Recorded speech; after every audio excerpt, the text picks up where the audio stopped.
The Howard Stern Show.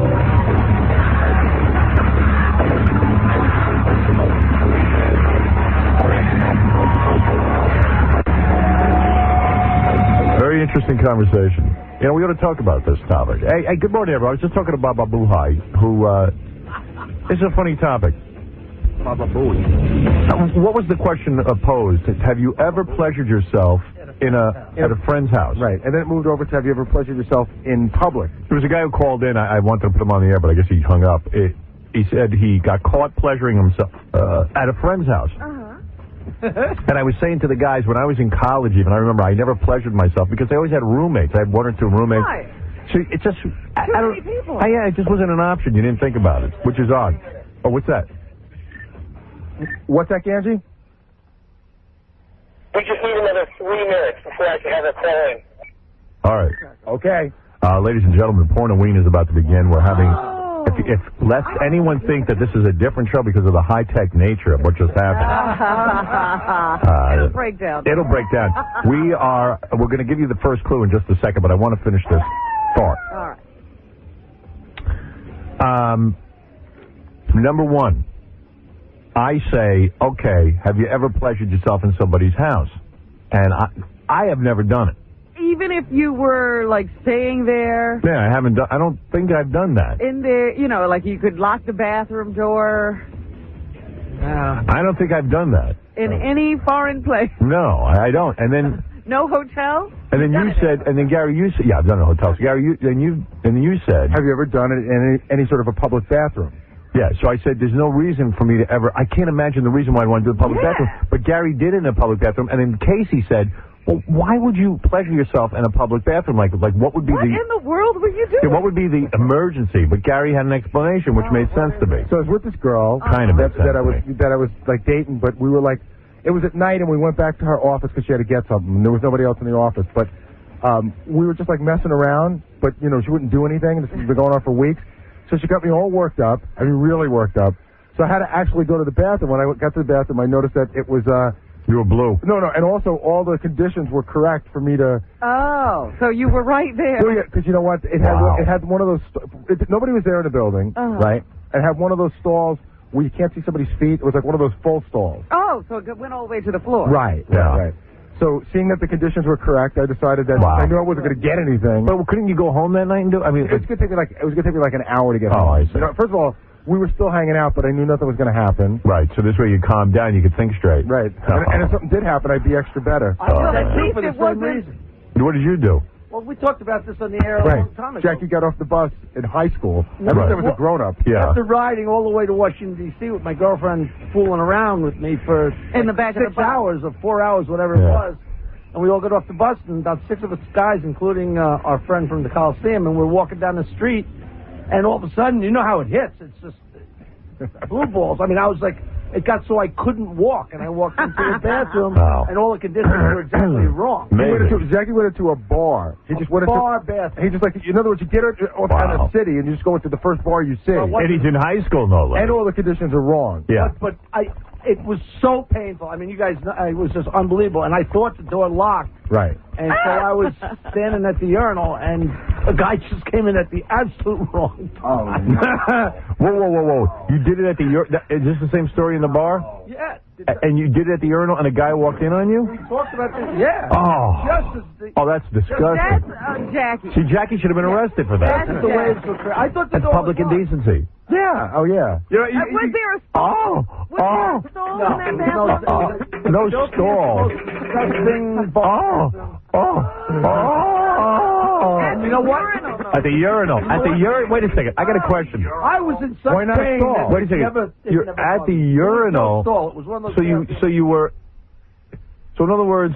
I could still see the stall. That's you didn't use a tissue or anything. You were like busy with the urinal. I hadn't gotten to that yet. He wasn't thinking that far ahead. The one I'm thinking is... He was going to mess up everything. He was going to mess up the urinal. Oh, sure. And then he was going to flush it. Oh, no. That doesn't go anywhere. Yo, you two might have problems. Wait a second. I'm going to throw up. Yo, Howard, I'm going to throw up. I wonder if that guy's listening. Howard, anytime you start snapping in a public bathroom, you got problems with control, man. you guys might have a little problem. Might be a little Look perverted. who's talking. Oh, be You quiet, never had Casey. this Just, don't ruin the conversation. That was aroused. Don't ruin the conversation with your idiocy. Howard, can I just remind you of my favorite story of all time? Yeah. Another friend of Jackie's. The guy who got caught by his grandmother. Yeah. My favorite of all time. I thought that was Jackie. No, and the guy had such a great story. He was in his house, and his whole family was there, and his whole family, I think, went to the track or something. No, they were up. But everybody went out, away. and he thought everybody in the house was gone. So he went up to his parents' bedroom, which was lined with mirrors, Right. and he was taking care of business. I mean, looking at himself. Yeah. Big way. He was nude. Right, looking at himself in the Having a mirror. romantic encounter. Exactly. I've done that, by the way. And Grandma came If I up. look good, I'll like stand in front of the mirror. I don't know what. I mean, I'm looking at myself doing it. You're romantic. It's gay. That's gay. It is. This bathroom not only had mirrors on one wall, it was like on all All the walls. way So around. wherever Right. you looked, it He went had a on and on. panoramic Right. view. And Grandma came up with the laundry. She, you know how Grandma took, she had a handful of laundry. Yeah. And she saw me. Said it was, There was no laundry, but she walked in exactly. when Excuse me, she shouldn't have Ganji? walked in. We are at the hidden location, and we are ready. Leanna is on the phone. Thank you. Over. On the phone at the head. before he said to me, he said something to me, and he goes, I said, okay, and he says, copy. I'm like, be quiet. Copy. He was going to do all that radio stuff. Unbelievable. Hey, Lenny, you're on the air. Hey, good morning, Howard. Yeah. First off, FDADRA. If you do win this contest and you find Leanna, what is it as far as like the time limit? Do you get it for an hour? Do you have it for 2 hours? Do you, Well, and that's it, or theoretically, I don't want to check the rules because God knows we have to think of everything. Yeah, I thought we did designate a time. It's a session, whatever it takes. One go round. Yeah, one go around, and also, but if it takes you more than like an hour, we said, Yeah, I think we're throwing you out of there. Hour time limit. yeah, I have a feeling it wouldn't take an hour. But Yeah, it shouldn't, but unless you're a weirdo or a freak. I hear you. All right, hey, F. Joey from Yonkers. Take care, Howard. Thank you. Are you ready for the clue? Is everybody ready?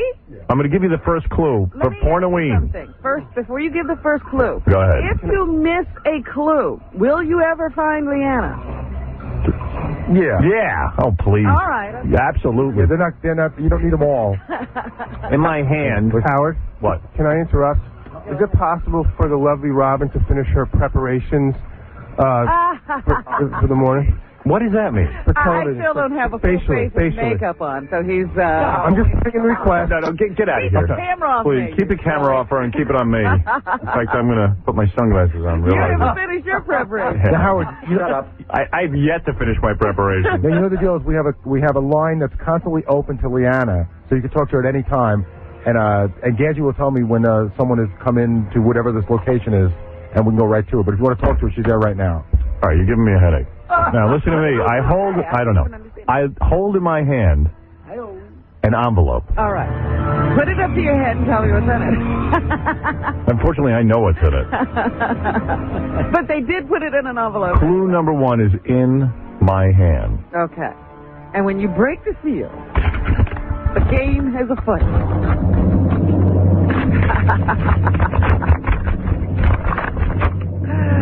It's not one of those dopey award shows. This is to find the porno star. The guy who finds her first. And Or says, woman.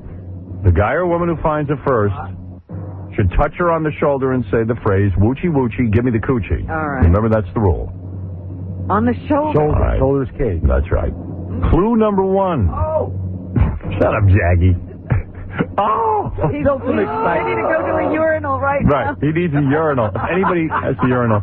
Clue number 1, you could find a lot of implants here. A lot of implants here. You could find a lot of implants here. This is where she's hidden. You could find a lot of implants. Remember, it's a clue. Not, It's a clue. It's not the not answer. the location. Oh, she's completely perplexed. You better go fix your face. Go put your face on. Yeah, maybe it'll come to me when I have my face on. You better go put your face on. I think you look fine, if you want my opinion. You don't need that crap on your face. Excuse me, can I interrupt? You know what, Robin? I actually, you look great. I didn't notice you didn't have your face on. I really didn't notice. Is that an issue? Who? For who? For Reinziger? I guess, for Einziger. Stop the show. Fix Robin's face. that's nice. Nice. Her You can't. face is He can't handle it. You didn't want to know I did not mean to insult you on any level. I just, it's important for me to, Right, take the get out channel of and look as best I could. All right, get out. You don't even know the budget and the manpower that has gone into the show for E. Right. But it's a ridiculous amount of money. We have how many cameras covering the Porn and Ween contest today? Because we were following 4 or 5 different guys. In fact, they even, John, who works in your office? Yes. They, hired him this morning. They needed extra hands. Wow. Yes. Everybody got hired. Yeah. Is Leanna at the location? Yes. What phone is she on? John? John would not post it for me. He's even keeping it a secret. There's a clue. You'll find a lot of implants here. You'll find a lot of implants there. Here, there, wherever. We have a total of 12 camera crews working Wow. this morning. 12 camera crews. Over 26 guys. This girl is hot. How many of them will get any? Leanna? How are you, honey? Hello? What are you wearing so the guys know how to find you? Are you wearing... We'll recognize you, yes. Are you wearing the chicken or the bologna bikini? Both. Huh? You have bologna and chicken. Uh-huh. She's wearing a bologna top and a chicken bottom. Oh, isn't that beautiful? And to describe the chicken bottom, we kind of have a good I wish idea. I could see that. What does that look like? Oh, my gosh. It is... okay, it's like a full chicken. It's, plucked, and it's, stuck to my bottom. It's a full chicken. They took a bunch of chicken parts, go around the side, but to cover the private area. The private area, they took a big Cornish game hen. Wow. Oh, goodness. By the way, can you save the Cornish game hen? Jackie loves it, wants to take it home and cook it. Would it be a thong or is it a bikini? I would say it's a thong. What's covering your ass? Nothing. A rooster. Oh. I got to tell you, Jackie would take that thing home and cook it. When I beat the woman on the ass with that fish, And we didn't know how long that fish had been out of ice or anything. he took it home and cooked it. Had a great time. I loved it. I put it in mayonnaise. Ate it all except the bone. Yeah.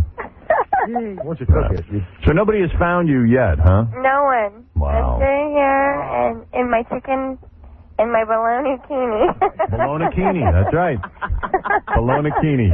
Nice and wet and cold. Oh, you're such a sweetheart. Let me tell you, yesterday you looked so hot. Thank you, Howard. And your mom was with you. That was a Where's little... Mom? Is Mom there with you now? Yeah. Oh, that's great. Yeah. So she can meet your man. Hey, can I ask her a question, Howard? We Yeah. were having a big discussion about her yesterday. Leanna, how many movies have you made?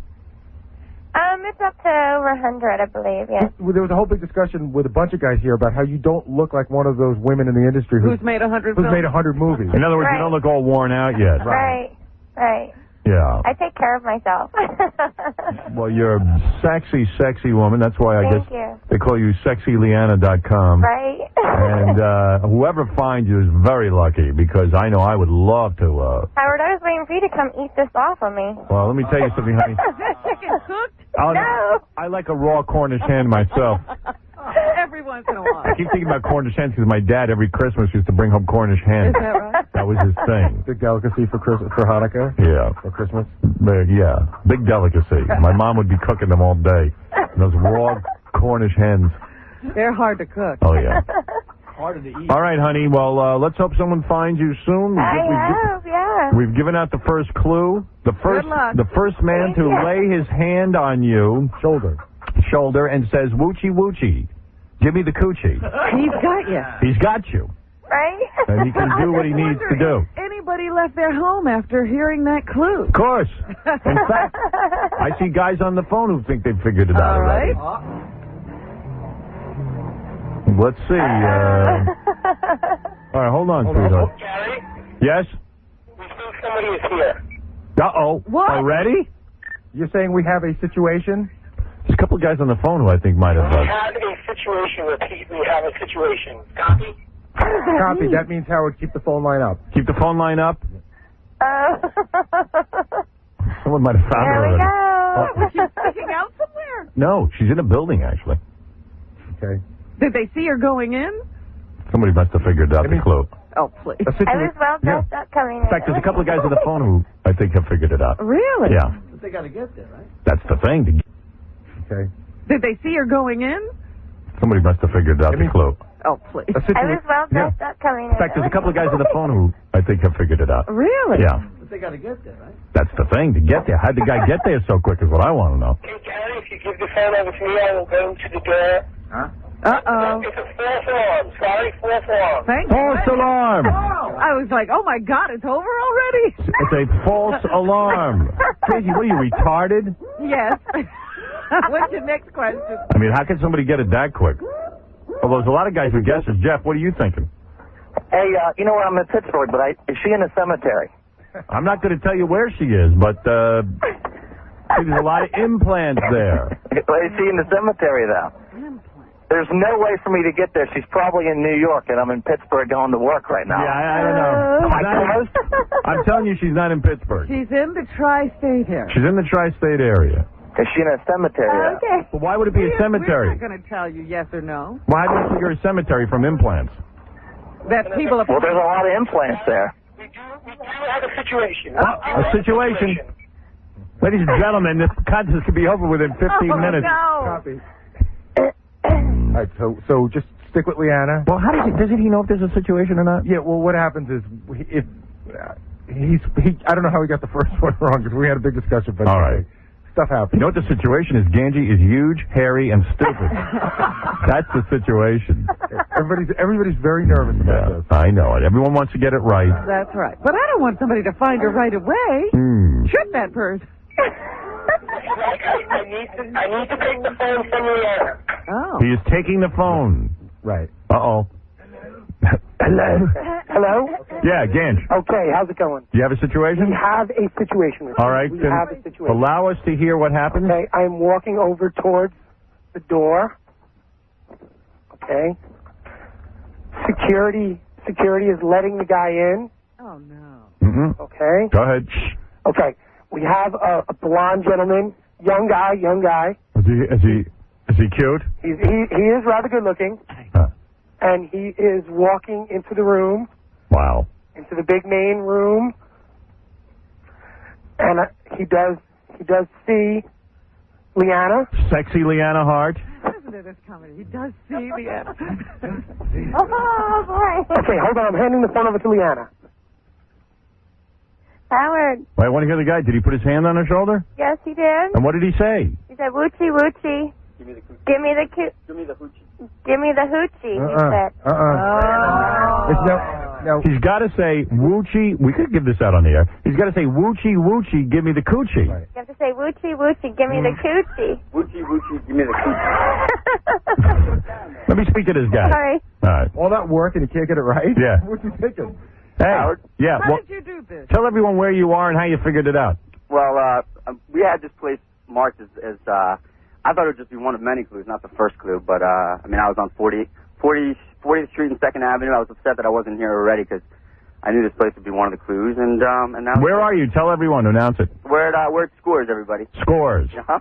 Oh, please. We're at Scores. We're at Scores. Of which, She was hidden in Scores. You hide her someplace nobody knows you go. Well, listen, that's the obvious sometimes is not so obvious, but this time it was. We hid her in plain sight. Oh, That's right. One guy thought it was a cemetery. As a matter of fact, that's right. How he got that, I don't know. Silly. In fact, there's a guy on the phone named Anthony. He thinks that he knew right away he called. Anthony, how did you get it? Yeah, I just knew right away implants. Implant Scores, see? Yeah. All right. Well, so much for that. Listen, F Jackie, F Ganji, F the Mets, and F Gary for liking the Mets. Right. Brian, you knew right away, too. Yeah, I knew right away. Same thing. Either that or Dr. Sal Carabo's office. Sal Carabo. Yeah. All right. Now, what's your name, dude? What's your first name? My name's Seth. Seth. How old are you, Seth? 26. 26 years old, and you're looking at sexy Leanna Hart. Admittedly, she's in some goofy costume, but that's a sexy woman, isn't it? Yes, it is. She doesn't look like herself on the internet, though. And She's actually better in person. Yeah, she is better in person. I agree with that. And are you excited because you can do what you need to do with her? Yeah, sure. I'm excited. Yeah. Have you ever been with a woman before? Yes, I've been with women before. Right. And how long had you been plotting this? Did you get up early in the morning to start your search?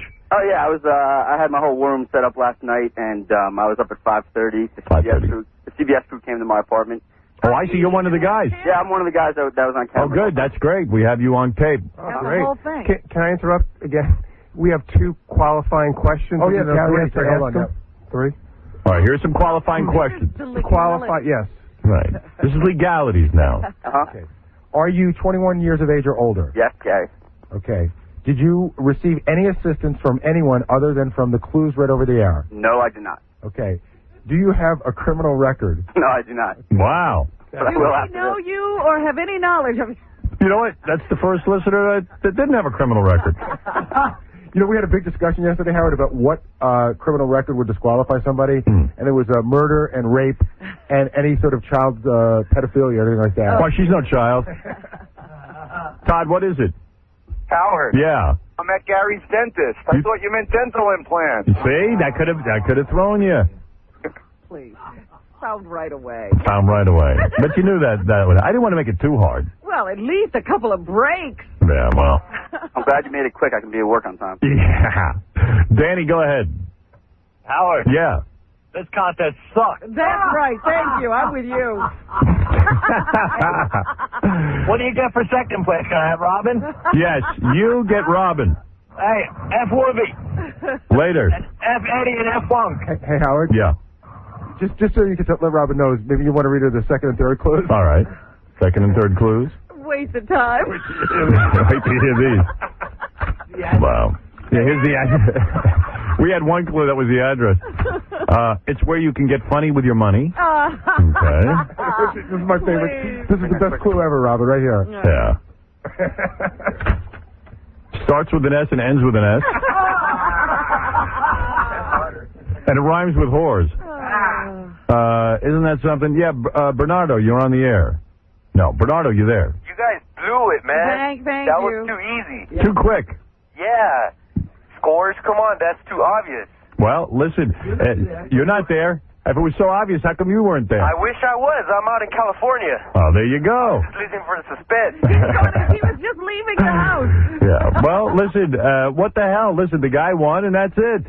Nah, that's too easy, though, Howard. Come on. We could have dragged it out all morning. There's plenty to get to. All right, man. I thought, never mind. Well, you always think. Yeah. I thought it was supposed to be a scavenger hunt. It was. No, a scavenger hunt, you lead people along a path. That was the path. So you just told them where she was. Right.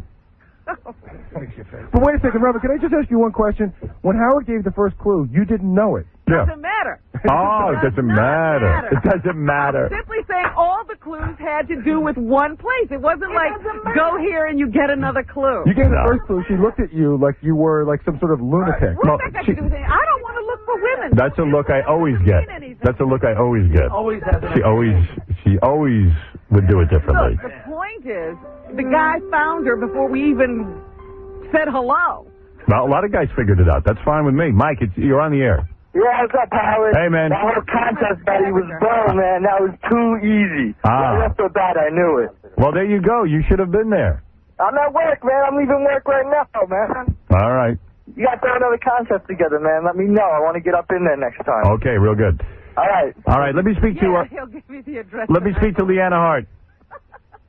Leanna? Hello? Well, honey, what do you think of this guy? Does he look all right? Yeah, he looks fine. He looks fine. You're going to be doing him. What does your mom think of you doing this guy? I don't know. Let me speak to your mom. Okay. How does he look, Mom? Deb. Deb? Yeah. How's he look? Fine. He looks fine. Yeah. So your daughter's gonna bang him. What does he want to do what does he have in mind? I have no idea yet.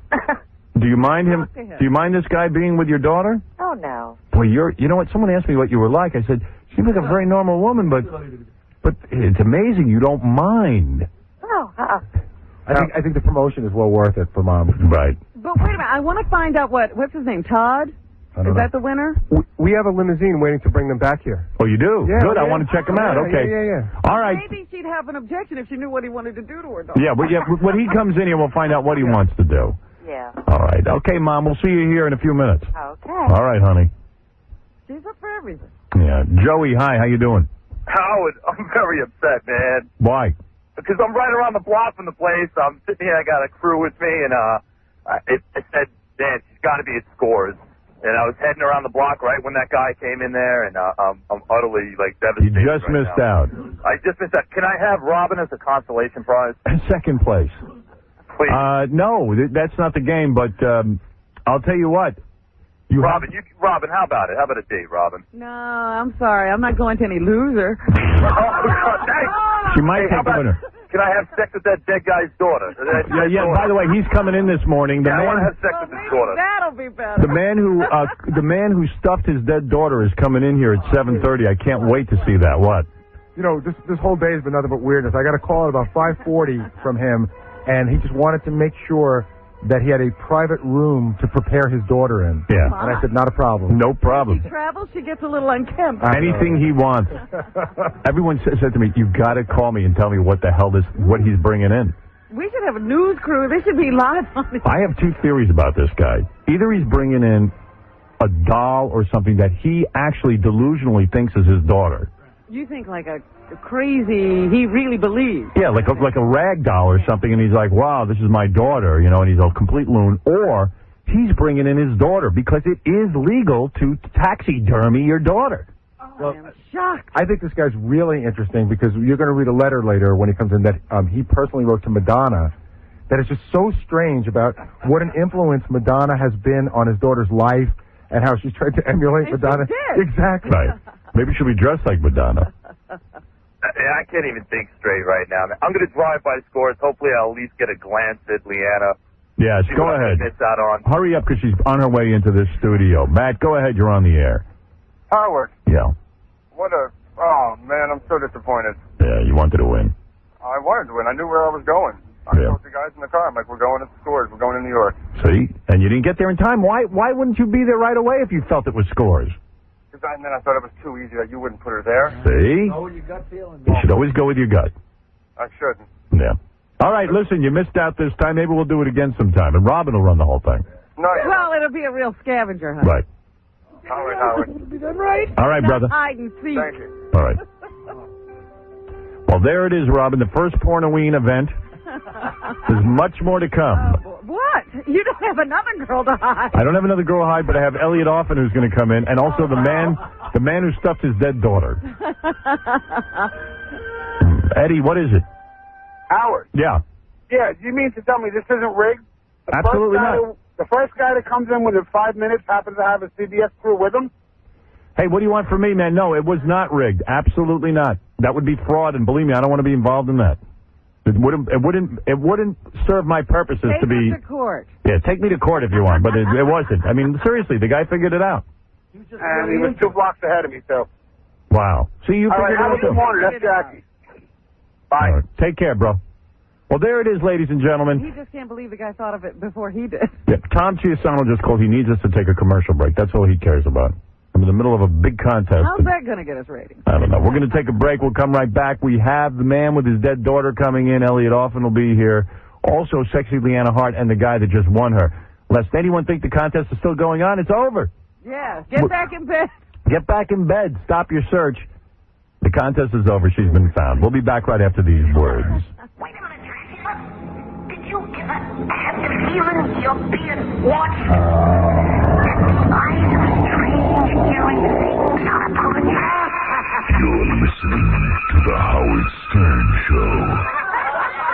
Real Radio 104.1. Fast traffic. Got a crash right now, Colonial Drive eastbound, about a mile east of 419. 1-800-44-STERN. Real Radio 104.1. The Angry Drunken Dwarf. Hey, all you little boys and girls, after you fall asleep, I'm going to come to your house and steal the rest of your candy. What do you think of that? And then I'll rape your mother. Oh, are you crazy? You're a midget. You can't do anything. You sit home, someone will step on your head. Wow, that's an evil guy. But you gotta love Hank the Angry Drunken Dwarf. Pornoween, she's already been found. She was hitting at Scores. Anybody just waking up? And we're happy for our winner who will be here any second with sexy Leanna Hart and the mom. They will all be here. Even some of our losers are coming in. Well, there'll be a lot of them. Yes. There's more of them than there is winners. That's the way it works. Slow people. Now, this is John. He claims he was banging on the door of Scores before the other guys, and they didn't let him in. Why not? Why is that? Yeah, how you doing? How do you figure that? I don't know, but all I'm going to tell you is that What time were you banging on the door? I didn't have my watch on. Was it before the show started? No, it was right as you mentioned it, and I just said, I can't, last night I set myself up. I said, where should I place myself, if he does something obvious, and that's the first place I figured. So I was sitting in my car listening to the radio. Were you at the So they didn't hear you banging? No, obviously not. You were at the main door? Yeah. That's impossible, because if, according to you, the guy that came 4 minutes after you... Yeah, plus we had a guy there who just all he was assigned to do was say, if you want to go in, go ahead in. Yeah, we had a bouncer at the front door, and his job was to say, if somebody came and said, is Leanna here, he would say, you're free to look around. So you didn't see that bouncer, did you? No. Nah. So that means you were there before. Yeah. Yeah. Well, Howard, I'll just say this. Stuart Manor Fire Department rules, baby. Well, everybody knows that. Tell me something I don't know. All right, you have a good day. All right, goodbye. Well, Of course it does. of course it rules. Who are we to argue? Duh. Well, let me tell you something. I'm always happy to see somebody getting laid. And we're going to meet the guy who gets sexy Leanna Hart. And I'm telling you the truth. I ain't just saying this because we're on the radio. That's a sexy girl. As a man, I can tell you I would like to bang her. Don't you agree? Don't you agree, Baba Buhai? I can tell you that I met her and didn't know she was a porn star. I thought she was just a stripper. And I talked to her for half an hour, and I was totally... Into her? Yeah. Yeah. She's good looking. I mean, she's cute, clean looking. Yeah, we didn't get you some skrank. We didn't get you some skrank. Still gentle. Right. I got to tell you got to tune in this weekend to our TV show. What's happening? We got some great stuff. I watched it yesterday, and this is going to air this Saturday night. This is our syndicated show. And one of the funniest things you're going to see, and it's hard to describe, but Stuttering John goes to the Rob Reiner roast over at the Friars Club. Yes. He does the celebrity interviews, but when he's talking to, what's that fat woman? Star Jones? No. Cameron Manheim? No. Tyne Daly. Tyne Daly. That Thank fat you. woman. That fat woman. I like that. There was 20 names that came in. That one. Right. When he's talking to Tyne Daly, he goes into a stammer and a stutter, and it is the funniest thing you'll ever see. Also, Celebrity Butt Billionaire is just a home run. Watching Jason Alexander play for anal sex, the guy from Seinfeld, is so great. And the interview with Leon Spinks is funny. Oh, yeah. When his teeth get stolen. When he was here Yeah. in the studio. It's great. And there's a funny, even somebody did a cartoon. All the cartoons seem to go to Gary. Because all our cartoonists love him. They do. This guy So does much this. to work with. This guy does this weird computer animation of you crawling out of the sea and turning into a human. It's amazing. Amazing. Wow. You start out as a fish, and it looks like you, and then... A fish with teeth? Yeah. And then he morphs into a land thing, and... Oh, my. It sounds great. I'll have to tune in. Kids might like it. Maybe he could get a cell? Yeah. You're right. I can't even get a cell on my own teeth. Original. In fact, this one's so offensive. Heinz just me. I said, gee, do you think it's too offensive to Gary? No. I go, you know what? It is, but it's great. That's why it's good. Yeah. You know, what can I tell you? It's evergreen. Right. Let's go to Timmy. Timmy, go ahead. A lot of excitement today. It is Halloween, and there's more Pornoween activities. Elliot Offen is coming in a costume. And also, the man who stuffed his dead daughter is coming in. And I just met him. Oh, no kidding. Just met him. Well. He's a very, very, well... you didn't see his I didn't meet the daughter yet. Was she in a box? How did she travel? Freshening up. It looked like, what do you call those things when you go, when you travel, what do you, the things you... Coffin? No, you keep your suits in. Like that Garment bag. Like a garment bag. Yeah. She's in a garment bag. Yeah. But the garment bag, but the garment bag is on a wheelchair. Oh, it is? Yeah. Oh, so there's a body in a... Yeah. Yeah. And I'll tell you, the guy's very interesting looking. I think this is the real thing. I think so, You know too. what? I think he ought to keep her just as she is until he gets in here. Because I want to have an unveiling. I want to see how he unwraps the thing. No, he's... In fact, there were some guys... He's preparing her. You know, there were some guys out there who lost the Pornoween contest, so they were out in the lobby. They could get her. And he was getting, like, very antsy. He was like, could you please get them away? He wanted them away from her. Looking at his He was creeped out by our listeners? Yeah. Well, maybe he doesn't, these are guys looking for women. So he doesn't want them leering at his daughter. Yeah, right. You got to be protective. I thought our listeners would be afraid of this guy. They didn't know what was going on. Right. I think everybody should be afraid of everybody. Is it creepy when he comes in with a wheelchair and a body bag? I got to tell you that he's dressed like an undertaker? Yeah, exactly. Thank you. Again, there's something very ghoulish about him. What is it, I guess this has actually affected some of our crew. DePace telling me that some of the tech guys are disturbed by this and not necessarily interested in participating. Yeah, the whole thing. How are they going to participate? I don't know. Like they're freaked out about it or something like that. Everyone's Afraid running of around. a dead body. The concept. Hey, I'm freaked out about it, but I'm doing it. I'm doing it for my We audience. don't want to be here. Yeah. How about if I walk off and leave all of you? They don't want to participate. What do they got to do? What? Keep the camera going. Yeah, just aim a camera on us. Let us participate. Nobody's asking you to do anything. They don't want to participate. Dude, years ago you should have been participating in some of the stuff we've done. Yeah, I mean, that was to live people. We just gave away a girl while her mom watched. And that's no problem. Oh, that's okay. on the floor in here. Wait, I got more of a problem with that myself. wouldn't you? I mean, where did he wheel her from? I don't know, I just went out there and there was this wheelchair in the lobby. Well, he's got to get it from the airport because he flew in, right? Right. Now, I don't know whether he gets a seat or whether he checks Put it her in. the cargo bay? I have a million questions. Yeah. Oh. And then, you know, he needs a private room now. There's some time for preparation. Well, her hair probably got mussed in her bag. I got to write down these questions so I don't forget. How'd you get her here? Yeah, because I would stop a guy wheeling a bag in a wheelchair. And how's he get from if the I was airport the cop. to here? Yeah. How do you and get the you want cab? to catch a cab? Does he put that through the X-ray machine? Yeah, how did he get her on a plane and then... Is she carry-on? I don't know. Does he wait in the bag? That's true. Like, where, did she get a chair? Does he buy her Wait a second. Joan Rivers flies, right? She buys a seat for that dog Spike. Yeah. So if you want to buy a seat for a piece of luggage, can you? Yeah. Yeah. So? You could buy the second seat. Yeah, but they got to look in the bag and see what's in there. Why? Because they inspect everything that comes on. Right. You're right. After you put it through the Put it through the X-ray machine. Oh, that's funny. She's not wearing any jewelry. Maybe he shipped to UPS and met her. Let's go to Timmy. Timmy, you're on the air. Yeah, Howard, how are you? All right. Hey, Howard, I got a problem with you. What do you think you're doing? Start supporting a paisano from New York, like, you know, Lazio, and you want to take all your thing and support a goof like Clinton again. We had enough of them. First of all, you're a moron. What? What are you talking about? I have supported Lazio. What Number are you one. going to vote for? I said Lazio. I've said it on the air a million times. And secondly, what are you talking about Clinton? I've had enough of him. Well, I'm not saying Clinton. Said enough of him. I support Gore for obvious reasons. I've stated them a million times. He's a loser. Well, maybe he's a loser to you, but he's not a loser to me. I'd rather have him as a president, and you don't even know who I'm supporting for the Senate race.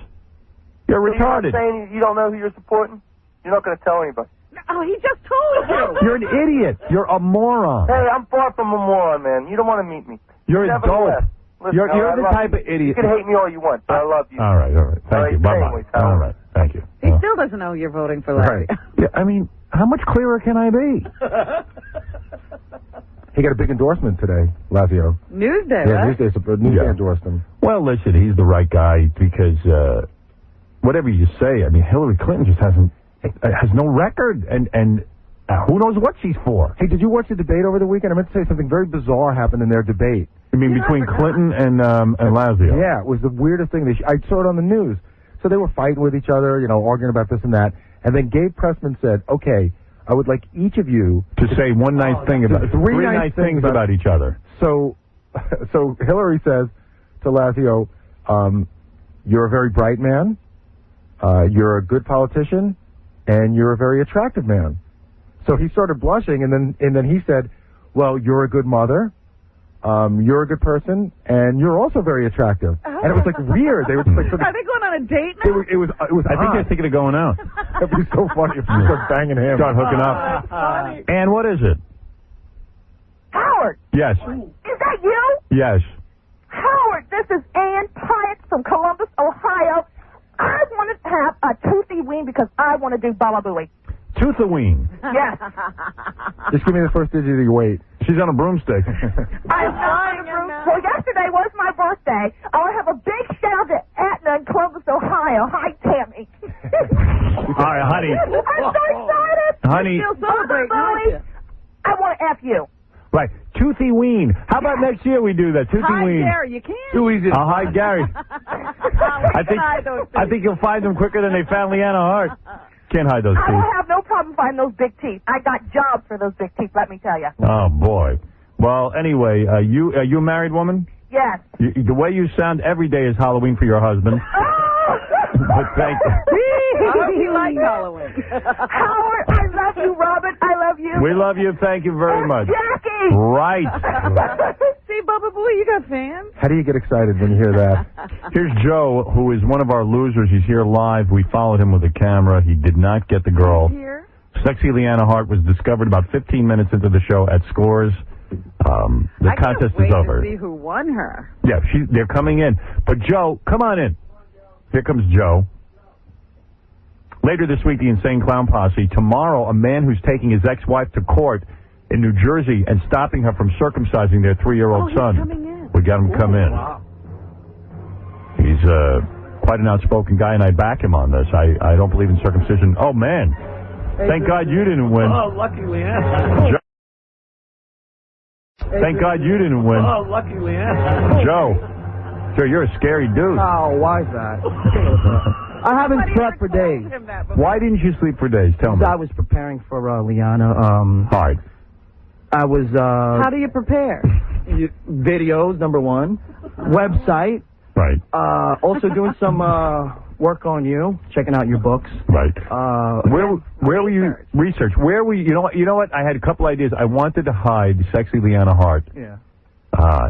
At my house in Roosevelt, where I grew up. That was one of my thoughts. I was going to hide her there. Make it difficult. That's truly difficult. Right. And I was also thinking of, there was one other place I told you about. What was the other place? The FCC. Yeah, the FCC I was going to hide her. The FCC building in Manhattan. Oh. There is an office Is here. there? I didn't know that. Yeah. There was a bunch of different places, but I didn't want to make it too hard. Obviously, I made it too easy, but you didn't get it. Did you think of Scores? I mean, were you somewhere in the vicinity? Where were you at the start of the show? Where were you stationed?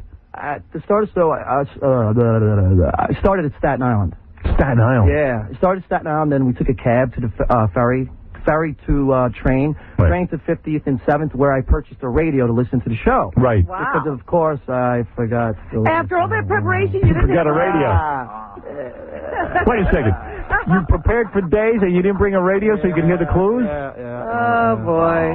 So, anyway, I got the radio. Yeah. Got the first clue, something to do with implants or plastic surgery. Right. So I figured Doctor, Park Avenue, maybe East Side, but where? Right. So we waited for the next clue, and by then we... See, it wasn't that easy, Robin. Worked so hard. You worked so hard. I'm so sorry. Tired, but Have you ever gotten laid in your life? Yeah. Oh, you have gotten girls. Sure. All right. She's still alive. You don't have her in a body bag, do you? Well, what are you going to do now with the rest of your day? Yeah, you were all... Exactly. I was going to head back to Staten Island. So me and my friend, who I work with from NakedNewYork.com, we ran over from 50th and 8th with the crew towards here. We figured she might come here and we could... That's right. We could have. I was almost going to put her here, as a matter of fact, just right in our building. Yeah, we were He figuring works for Naked New York, and he's looking for Leanna? Yeah, Naked New York. That's all about naked stuff. Yeah, please. So I was for Naked New York, but... Tap her and say, Woochie woochie? Woochie woochie, give me the coochie. Yeah. Right.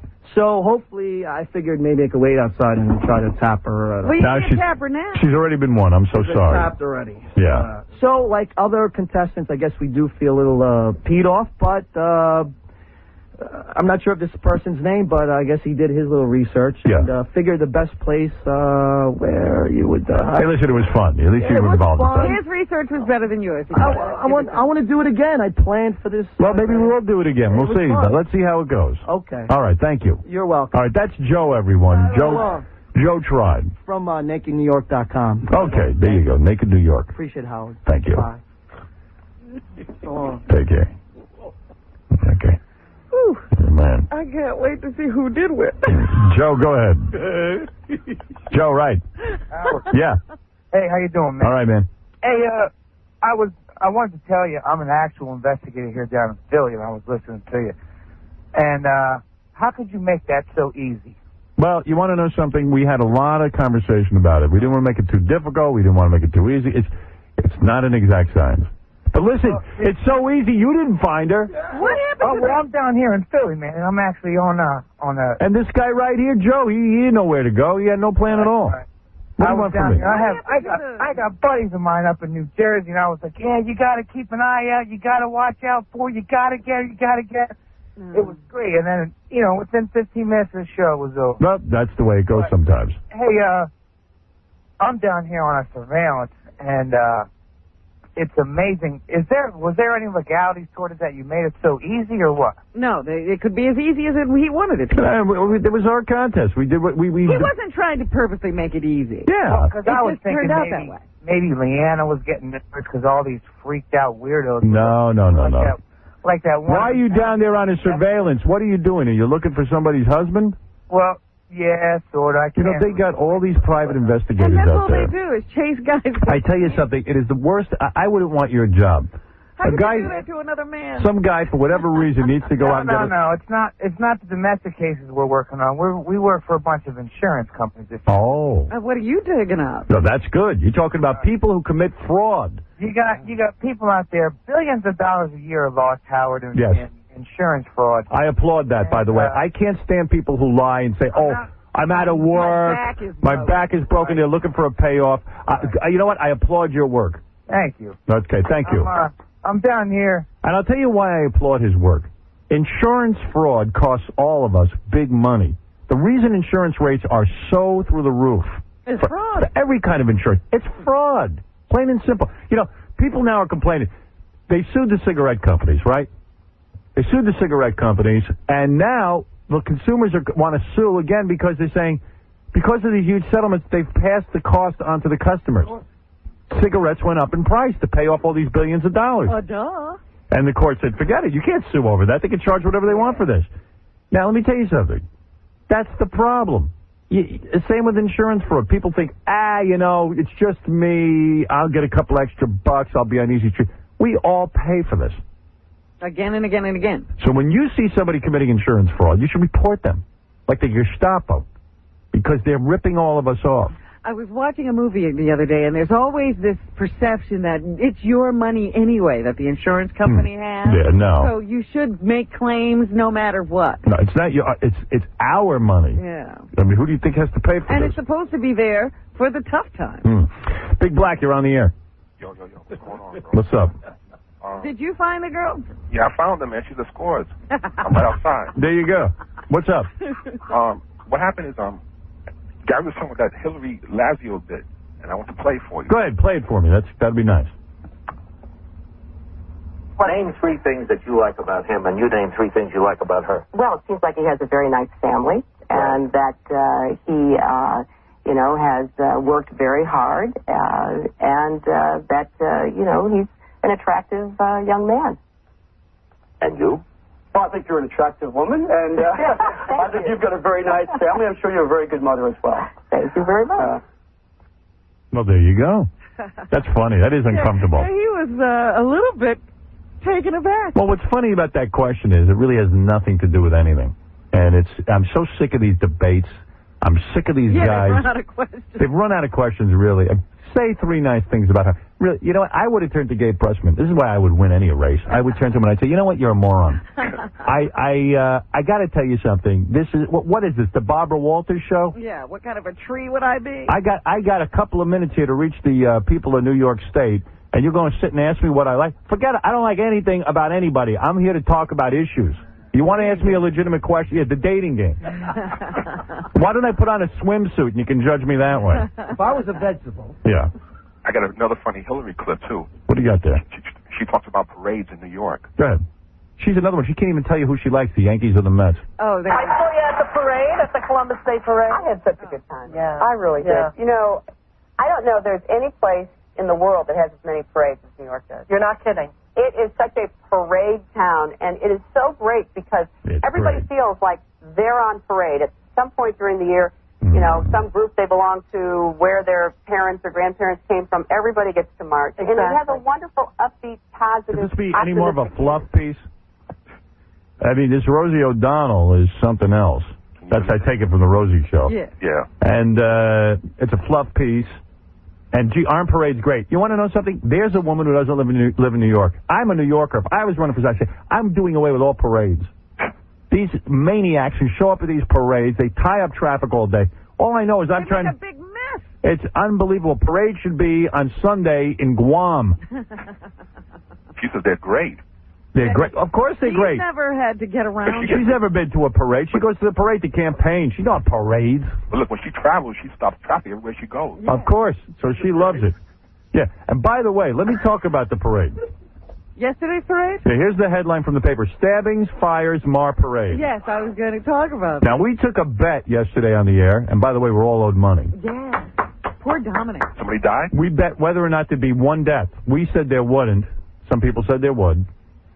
I know you and I bet that there wasn't. Yeah. But meanwhile, there was a stabbing there, and a guy almost died. Two stabbings. 2 stabbings, but both guys lived, and we should call them, get them on the air for me. I want to thank them for living. You fought to live. And Why, in a nutshell, did they get stabbed? Does anybody know? Was it a robbery? No.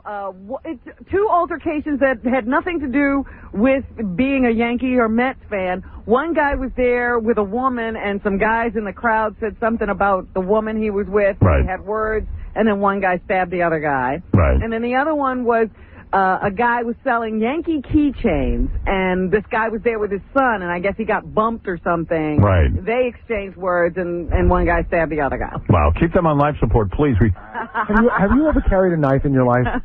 Like, no. Why would you? Like, I could understand if someone carried a gun for protection, but a knife is like. Yeah, very weird. It's a weird thing to carry. Well, But I guess when you're going to a parade. Right. You can't. But better with a gun. I mean, why do you want to get that close and stab somebody? Yeah. How do you get it out in time? They did. But anyway, so there were 2 stabbings. And a couple of fires. And a couple of fires. And people set fire to the stuff that they throw during the parade. And did you see one person on a float got hit with a phone book? They threw everything out. Oh, It was almost. I think it was Dominic throwing the phone book. He wanted someone to die. he was trying. You know, he lost about $450. I wonder if all those kids took the day off to go be part of that yesterday. Yeah, I would never bring my kids to any parade here in New York. They're dangerous. They're disgusting. The people they attract are animals. I can't understand the mayor encouraging people to do that. I hate these parades, and Hillary Clinton doesn't know what she's talking about. Parades are the death sentence for many people. She doesn't have to worry because she has a motorcade. Of course, she has Secret Service. Life's a breeze when you got Secret Service. For her. But you know, They stop traffic. You know what the city's going to Who are these people? They said there were 1 million people there yesterday. There were 3 altercations. How many people? But that's too many. That's 3 is too many. There were 3 million people there, I heard. You know, you say there's 3 altercations, but let me tell you something. there's a What lot you of don't read about in the newspaper is the harassment, the deviance that occurs at these parades. Wilding. I would like to know how The many. wilding. They had a couple of situations. They called them, people were arrested for rioting, whatever that is. Exactly. And I would like to know How do you riot? I would like to know how many people got their wallets lifted yesterday. Mm-hmm. Yeah, they'll never tell you. They'll never tell you that. Hey, I thought of a good Baba Booey cartoon. This is Joe Cancer. I love Halloween. The only thing my mouth is good for is eating candy. Right.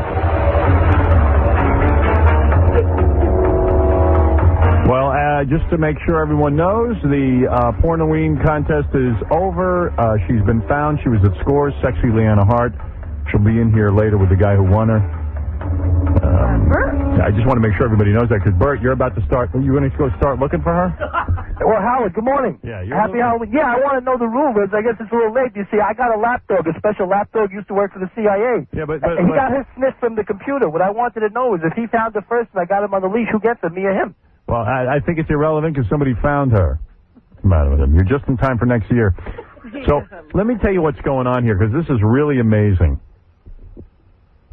I never saw everybody so freaked out like this. Everyone The hall is full of people. Everyone is very freaked out. Doug, tell everyone what you just saw. I was in the green room with my back turned, and I turned around, and this freak was pushing a wheelchair with this daughter in there. The man is a guest on the show. No, he's a freak. He's a freak. He was pushing a wheelchair. Did you see the daughter? She's covered in a sheet, but her legs were hanging out. It just freaked me out. All right, let me just say what's going on here. All right. It just gives you such... All right, let me see what's going on here, lest anyone think this is some sort of scam we're playing on you. We really don't know what's about to come in here. A couple of months ago, I interviewed this gentleman. He told me that his daughter died at a young age. What? How old was she? I forget. I think 12. She was a mongoloid. She was? Yeah. And also had Tourette's. And I forget how she died. We'll refresh your memory when he comes in here. I said to him, if you really stuffed your daughter when she died, and you got her breast implants recently, I said, if you did all of that, bring her in here and produce her. The guy's from California. All we know is he flew in with a bag, a body bag. Oh, the body bag. And he's here from California. He's here, and I am telling you, this is not a goof. We don't know what to expect. I wonder if this is the first trip he's taken her. Here he is. I don't know. All right, here he is. His name. Wow, this is freaking me out. I am so freaked out by this. I can't even begin to tell you. I don't know who I'm more freaked out by. What that? Or that jacket. Right. I think he's dead. All right. Hi. This is Anthony. Anthony, you only use one name, right? You don't want people to know your identity. I would prefer if you would keep it to Anthony at the moment. I thought he was sort of like Madonna, you know, like a one-name kind of person. Well, that's fascinating you mentioned Madonna because my daughter was born on her birthday. Is that right? All right. First of all, let me just say how legitimate this is. They're sitting next to you, and I'm freaked out by this. A wheelchair. All right. In the wheelchair.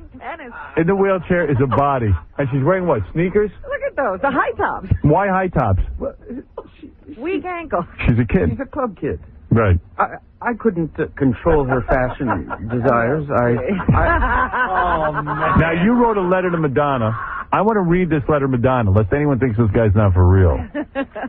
Howard, she's in cheese clothes. Oh, how did you get a copy of that letter, Mr. Stern? I got it from, can I say where I got this from? Yeah, Madonna's people sent it to us. Madonna's people sent it to us. I had no idea. Dear Madonna, my beloved daughter Callistra was born on your birthday in 1984. Perhaps sharing the same birthday was the reason she loved you so much. Of course, there was so much more. Throughout her life, she avidly followed your every career move, bought your music, saw your movies, and marveled at the many images that you explored. So this is before she died, she got into Madonna. Yes. Okay. When she passed away so untimely 2 years ago, I discovered my daughter's secret notebook. It was filled with images of you, collages, sayings. She apparently loved you. She loved Howard Stern. Really? She was a Howard Stern fan? Yeah. There is the book that she kept of Madonna. And you, Mr. Stern. Oh, you're in the book.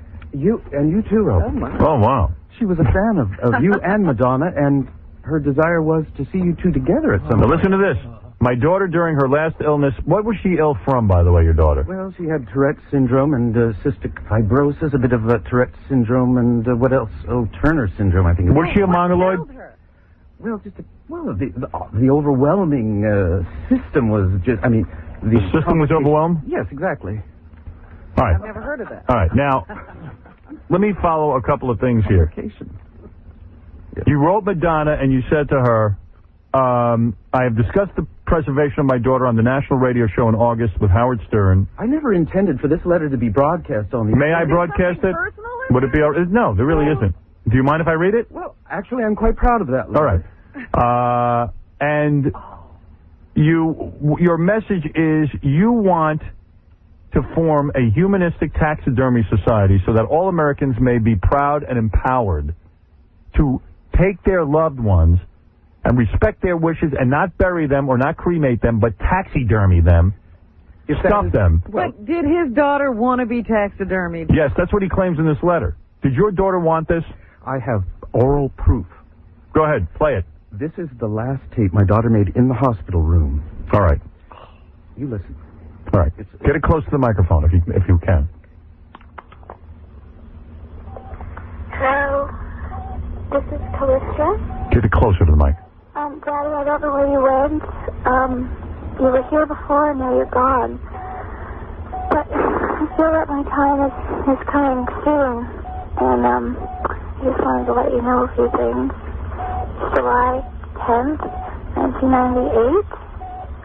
And I want to make sure you remember to always keep me with you. And please don't put me in the ground. I'm so scared of dark places, and I don't want to be in the ground. I know Mommy doesn't want you to do that, but I thought she was a mongoloid. hopefully in time she'll accept me. She had a touch of Mongolism. After I'm gone. I want also to make sure that you take good care of my turtle Howard and my kitty Robin. Because they'll be sad when I'm not here to take care of them. All right, wait a second now.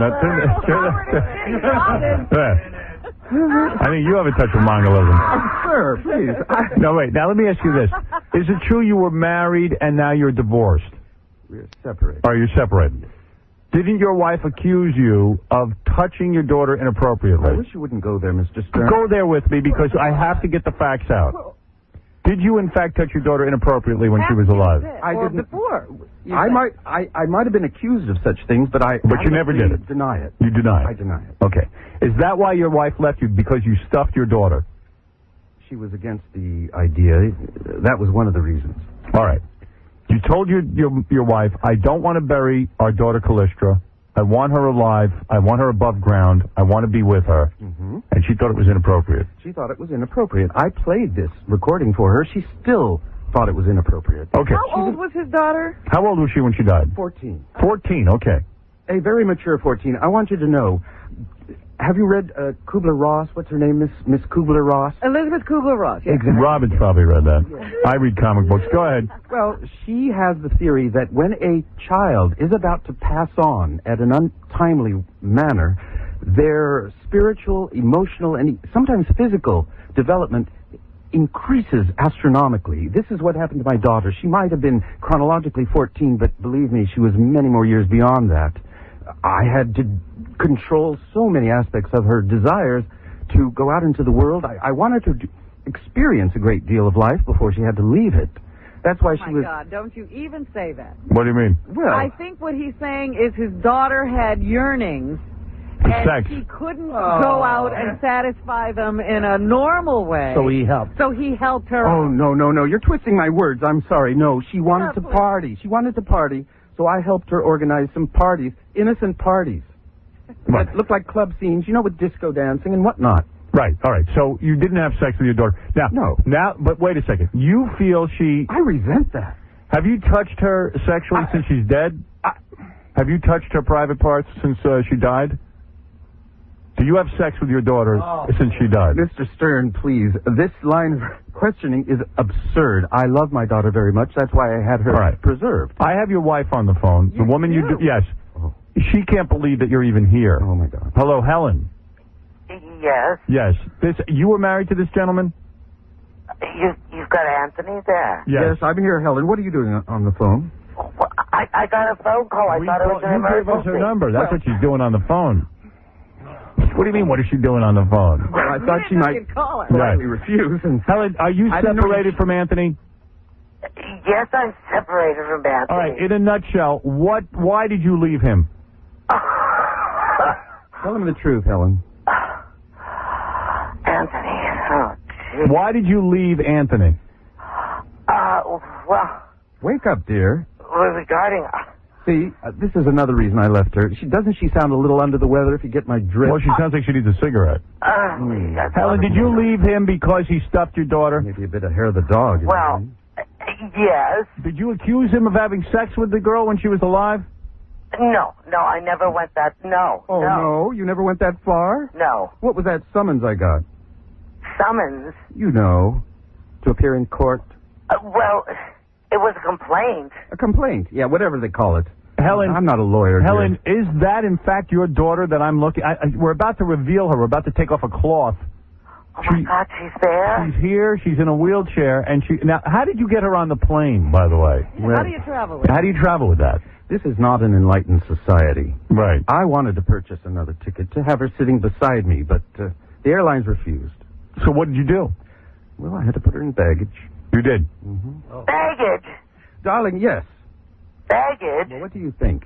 I would never have gone on this show. I would never have traveled or taken my daughter out of the house if you hadn't started all this commotion. I had to come here and vindicate myself and my daughter's honor. I am a quiet artist. You're the one who started the commotion. Yeah, what is this? Planet of the Apes artwork you're doing? What commotion? Yes, I was working on Planet of the Apes, if you really wanted to know. All right. What were you doing on Planet of the Apes? Oh, I was making some emergency supply.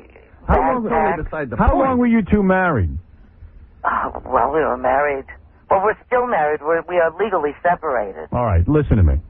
Yes. Is that your daughter that I am looking at in this chair that I'm about to see? It probably is, if Anthony says so. Did Anthony, did you get your daughter breast implants? Breast implants? Yeah. Helen, be quiet. Did you get her breast implants? Last year, yes. You did? Mm-hmm. How much did it cost you to stuff your daughter at the time of the death? Well, we're getting to that.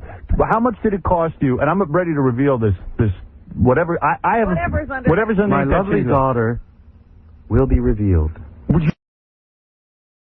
Daughter will be revealed.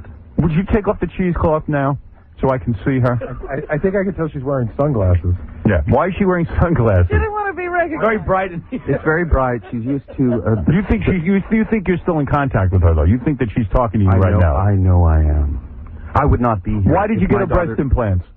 Why did you get her breast implants? Well, is she aging? Are you trying to age her chronologically? Chronologically, I want her to develop to the full potential of her womanhood. And what doctor was willing to put breast implants in a dead corpse? Well, that was Dr. Refugio Cisneros. Where'd you go? Mexico? Well, it's near the border, Texas and Mexico. I don't want to reveal exactly where. It took quite a while to locate this gentleman, who did a wonderful job, I might add. All right, let me who I would recommend to anyone who cares to But follow you've my admitted lead. to touching her private parts when she requested I don't it. admit. I admit. Do you admit that you touched the dead body? You touched the private part. I touched. I handled her preserved body. Yes, I have and to she adjust requested. her. Are you in love with your own daughter? I love my daughter. You do. I Do you do. love her? Do you love her like a man loves his wife? Is that the problem? Let me. My wife? No, sir. No. No, a wife. Abby. Helen. Yeah. Why don't you go back to sleep? Leave her Have on the another phone. drink and go back to sleep. She should be allowed to talk. She's hardly saying anything. It's She's practically unbelievable. comatose. If she drinks, I don't blame her. What a conversationalist, you know? I mean, this is I couldn't wild. stand it. I'd rather talk to my daughter and listen to her than my wife. Who Are you dating any women? Anthony. Yes, what do you want, Helen? Anthony, what are you... Did you get on an airplane? Yes, I did. I think the world should know about this. Let me see your daughter now. Yes, sir. All right. We are about to take the cheesecloth off. I don't know what I'm about to see. According to Helen, this is her daughter. Have you fought this in court, Helen? Not yet, sir. Let me see. And I hit him. Now, that looks like a doll to me. I got to be honest with you. Mr. Stern, she was in a very unsavory state. It took a year before I was able to have her taxidermied, and... I've never seen a dead body before, Robin. Is it? I have. That ain't one. Many. Oh, wait a minute. This is my daughter, Callistra, born August 16, 1984. It looks like she was born August 16, 1944. Oh, please, sir. Oh, dear. You don't find her Did attractive? you get her a nose job, too? Helen, could this possibly be your daughter? Does the face become calcified in some way? Is that what I'm looking at? I have not seen her, frankly. I have not seen her recently, but I know there was some kind of papier-mâché sort of work. And you're not fighting this at all? What can you do? There's nothing illegal about this, unfortunately. You have no say on what to do with the body. I have absolutely no say. Let me. Look, the hands don't match the body. Look at Anthony, how huge those I'm not hands are. sure that you just have a doll here that you think is your daughter. Mr. Stern. Anthony, I mean, really, Anthony, you've got a girl who's about a size 6 dress with about a size 14 shoe. She was a bit misshapen. You know that, Helen. Yeah, but the hands are screwed in backwards. Let me see. This is unbelievable. What has he done? What has he done? It's been a traumatic trip. Bill, you're on the air. Go we ahead. traveled through a rainstorm. She's swollen. I mean, it's Swollen, a little bit of grotesque. edema. She's grotesque. Bill, go ahead. You're on the air. Hey, Robin. Hey, who looks older, Jackie or the dead body?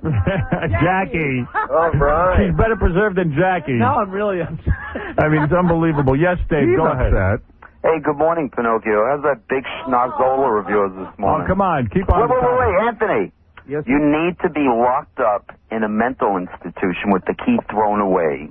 Howard, would you please hang up on Big time. Hang up on this. All right, let's go to Carl. Carl, go ahead. Yo, Howard, this is the creepiest show ever, man. Well, you're not sitting here. You have no idea. I wanted to ask you what it feels to be sitting like across from a necrophiliac pedophile. Excuse me, I am here to espouse the Humanistic Taxidermy Society for the preservation of our beloved departed loved ones. I don't know what I'm looking at. This looks unreal to me. Can we touch her? Can someone touch her? No, I don't believe so. Yo, Howard, gonna hit her with his mic? I don't believe Hit her over the head. Please, with it. my daughter is sacred. Smack her with the mic. All right, easy. Everyone easy. Don't hit her with a mic. Dump her out of that wheelchair, Casey. This guy creeps me out more than Elliot Austin. Remove her glasses. Can No, Casey remove her glasses so we can see her face? I will. Let Anthony. I think you'll end up dead if you don't. Go ahead. Anthony, take her head off. Anthony, go ahead. Take off her glasses. Let me see what's doing. What's going on there? Robin, please, I'm about to see. Oh, that changes everything. The nose Now is see real. how lovely she is? She's cute. She does look preserved. That is weird. What is going on, Robin? What am I looking It at? looks like they stitched her eyes closed. Robin, what is that? I don't know. Is that a lovely daughter?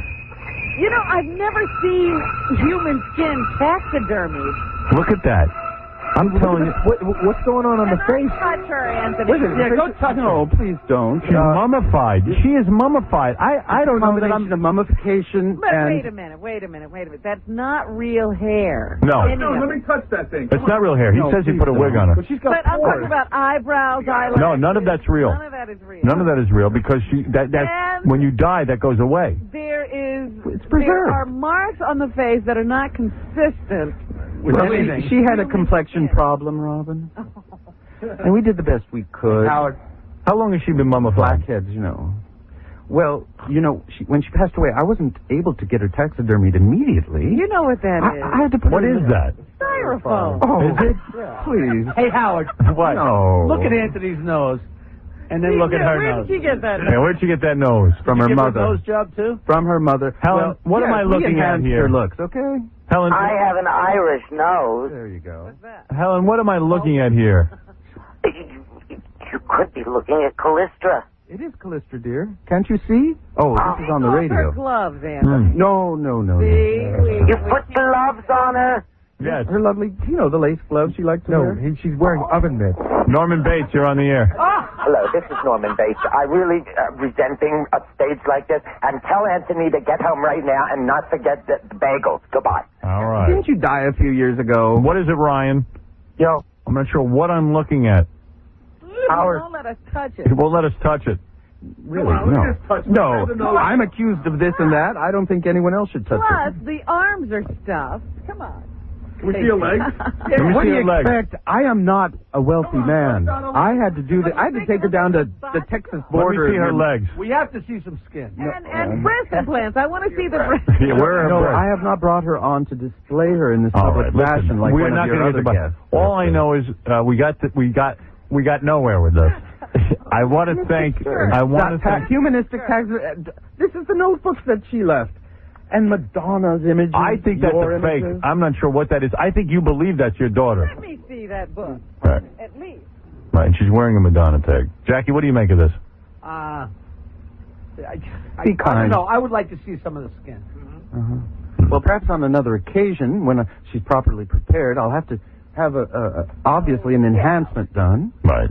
Howard, it's one of two things. Yeah. Either he's a total nut or he's the world's worst actor. I'm not sure what this is. I'm leaning towards My number two. feeling is that a person who would be taxidermied would be very stiff. What is it, Doug?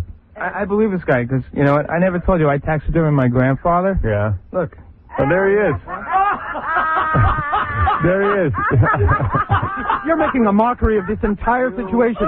I am trying to found a humanistic taxidermy society. Excuse me. You're a bad actor. You're a freak. He's a lot worse than that. All right, Doug, get out of here. I think we'd better leave. Anthony or his wife on the We got to know what Anthony does for a living. What do you do Where for a is living? What do you do? Birthday parties? Where's Helen? Well, I'm hoping to apply for a job at... To be Frankenstein at kids' birthday party. All right, listen to me. I want to thank Anthony for coming in here. I'm not sure what we learned. Anthony, good luck with your mission to get all people who want to be taxidermied. Thank you very much. I've never seen anything like that. You listen to Anthony and then get your loved one taxidermied, you'll be the first. Yeah. Thank you, we'll Anthony. go down in history. Now, wheel your Beginning daughter of a out new here. movement. Wheel your daughter out of here. Yes, for thank you, Christ's sir. sake. All I right. appreciate the opportunity. There he goes, Anthony. Robin, you're more lovely in person than I imagine. Oh, geez, thank Anthony. you. I hope you preserve me when I'm Yeah. Come on, Anthony, wheel this thing out. Wheel that thing out. Thank you, Anthony. Hey, Casey, go push that thing down the stairs. Wait, she's being covered. All right, go ahead. Who is that? Yeah, Fred, go ahead. Hi, how you doing, Howard? Yeah, I don't know what I just saw. Well, It let was me pretty cool explain because it he to had you, a Howard. pumpkin in her lap. What? Let me explain it to you, Howard. Yeah. First of all, in medical school, I know that what you were looking at is a fake. And I'll tell you another thing. Stuart Manor Fire Department rules, baby. All right. Oh, you're not giving up, huh? I know. He's a freak. He's a freak. He's All right, still thank he's you. a freak. All right. Take it easy. That guy is a freak. Wow, Robin, That was funny. I don't know what the hell that just was. I'm not sure either. He makes Nancy Sirianni Martling look like Lauren Bacall. I'm telling you. What kind of acting was that? Oh, is he acting or is he for real? I just don't know. What was worse, him or the wife on the phone? I don't know. I don't think he was acting crazy. No, I think he's crazy. I think he is crazy. That could not have been a dead body. No, that was a styrofoam head. That's what it looked like to me. I think we should dump it over and see him try and act upset. Right. I mean, you notice he wouldn't let you go near her. Yo, Howard, will you let me just take the head in?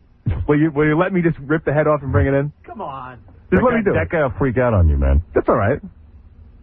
Right, get out of here. I'm gone. You make me sick. Bring him back. He's a bully. That's his live stream, to rip somebody's head off. Bring Anthony back. I'm not through with him. Yeah. Fred, what's your assessment of what we just I saw? think that guy's got to go back to Stella Adler. All right, let's take a break. By the way, Pornoween is completed. Sexy Leanna Hart was no fake. A guy found her. He will have her. We're going to meet the guy who found her in just a few minutes. Let's find out what's going to happen next. Yeah, now she was- that he has found his girl. She was hidden at Scores. He found her within 15 minutes of our first clue. And we're going to meet the guy who's going to have Sexy Leanna Hart. And her mom is coming in as well. Do you think he'll be... never mind. What a day. What a day. Could be weirder than what we just saw. Tomorrow is going to be weird because a man who is... This is a true story. It's in the news. A man who's taking his ex-wife to the highest court in New Jersey to stop her from circumcising their 3-year-old will be here. He is against it. I have applauded him. I don't believe people should be circumcised. But the wife, in all fairness, claims she's the son is having troubles with his penis because he's not circumcised, and she wants to get him circumcised now. You know, so. Some rules there. Weekdays before Howard on Real Radio. Flat Point. All day. Trick or treat. Take a peek. Check a Pete. Check a Pete. All right. Jackie, way too many Heineken Martling. His filthy new dirty joke CDF Jackie, now available coast to coast on Oleo Records this Saturday, November 4th. Jackie at the Web Theater in Phoenix, Arizona. For MP3 audio and filthy 3D Joke Man, visit jokeland.com. In a second, I'm bringing in Sexy Leanna Hart and Seth, the winner, and Deb, her mom. Yeah, we have a winner. This guy Seth found her within 15 minutes. So, Pornoween. Found at 6:15 this morning. 6:15 this morning. So they'll be coming in here. We'll meet the lucky winner. A couple of things I want to mention first before we do that. Now that I've recovered from Anthony. Anthony says he's taking her for a carriage ride in Central Park. Is that right? They're going to have a nice day sightseeing in New York. Yeah, she loves fresh air. You know, there's a debate in the hall as to what actually went on. We have no idea what went on. We're still debating. I know Geraldo was more successful with Al Capone's vault house. Okay, this is fascinating to me, and I have no explanation for this. As you know, in Missouri, if you follow the news at all, the guy who was the governor of the state, Mel Carnahan, he was a very popular governor, and he decided to run for, I guess, Senate, right? Okay.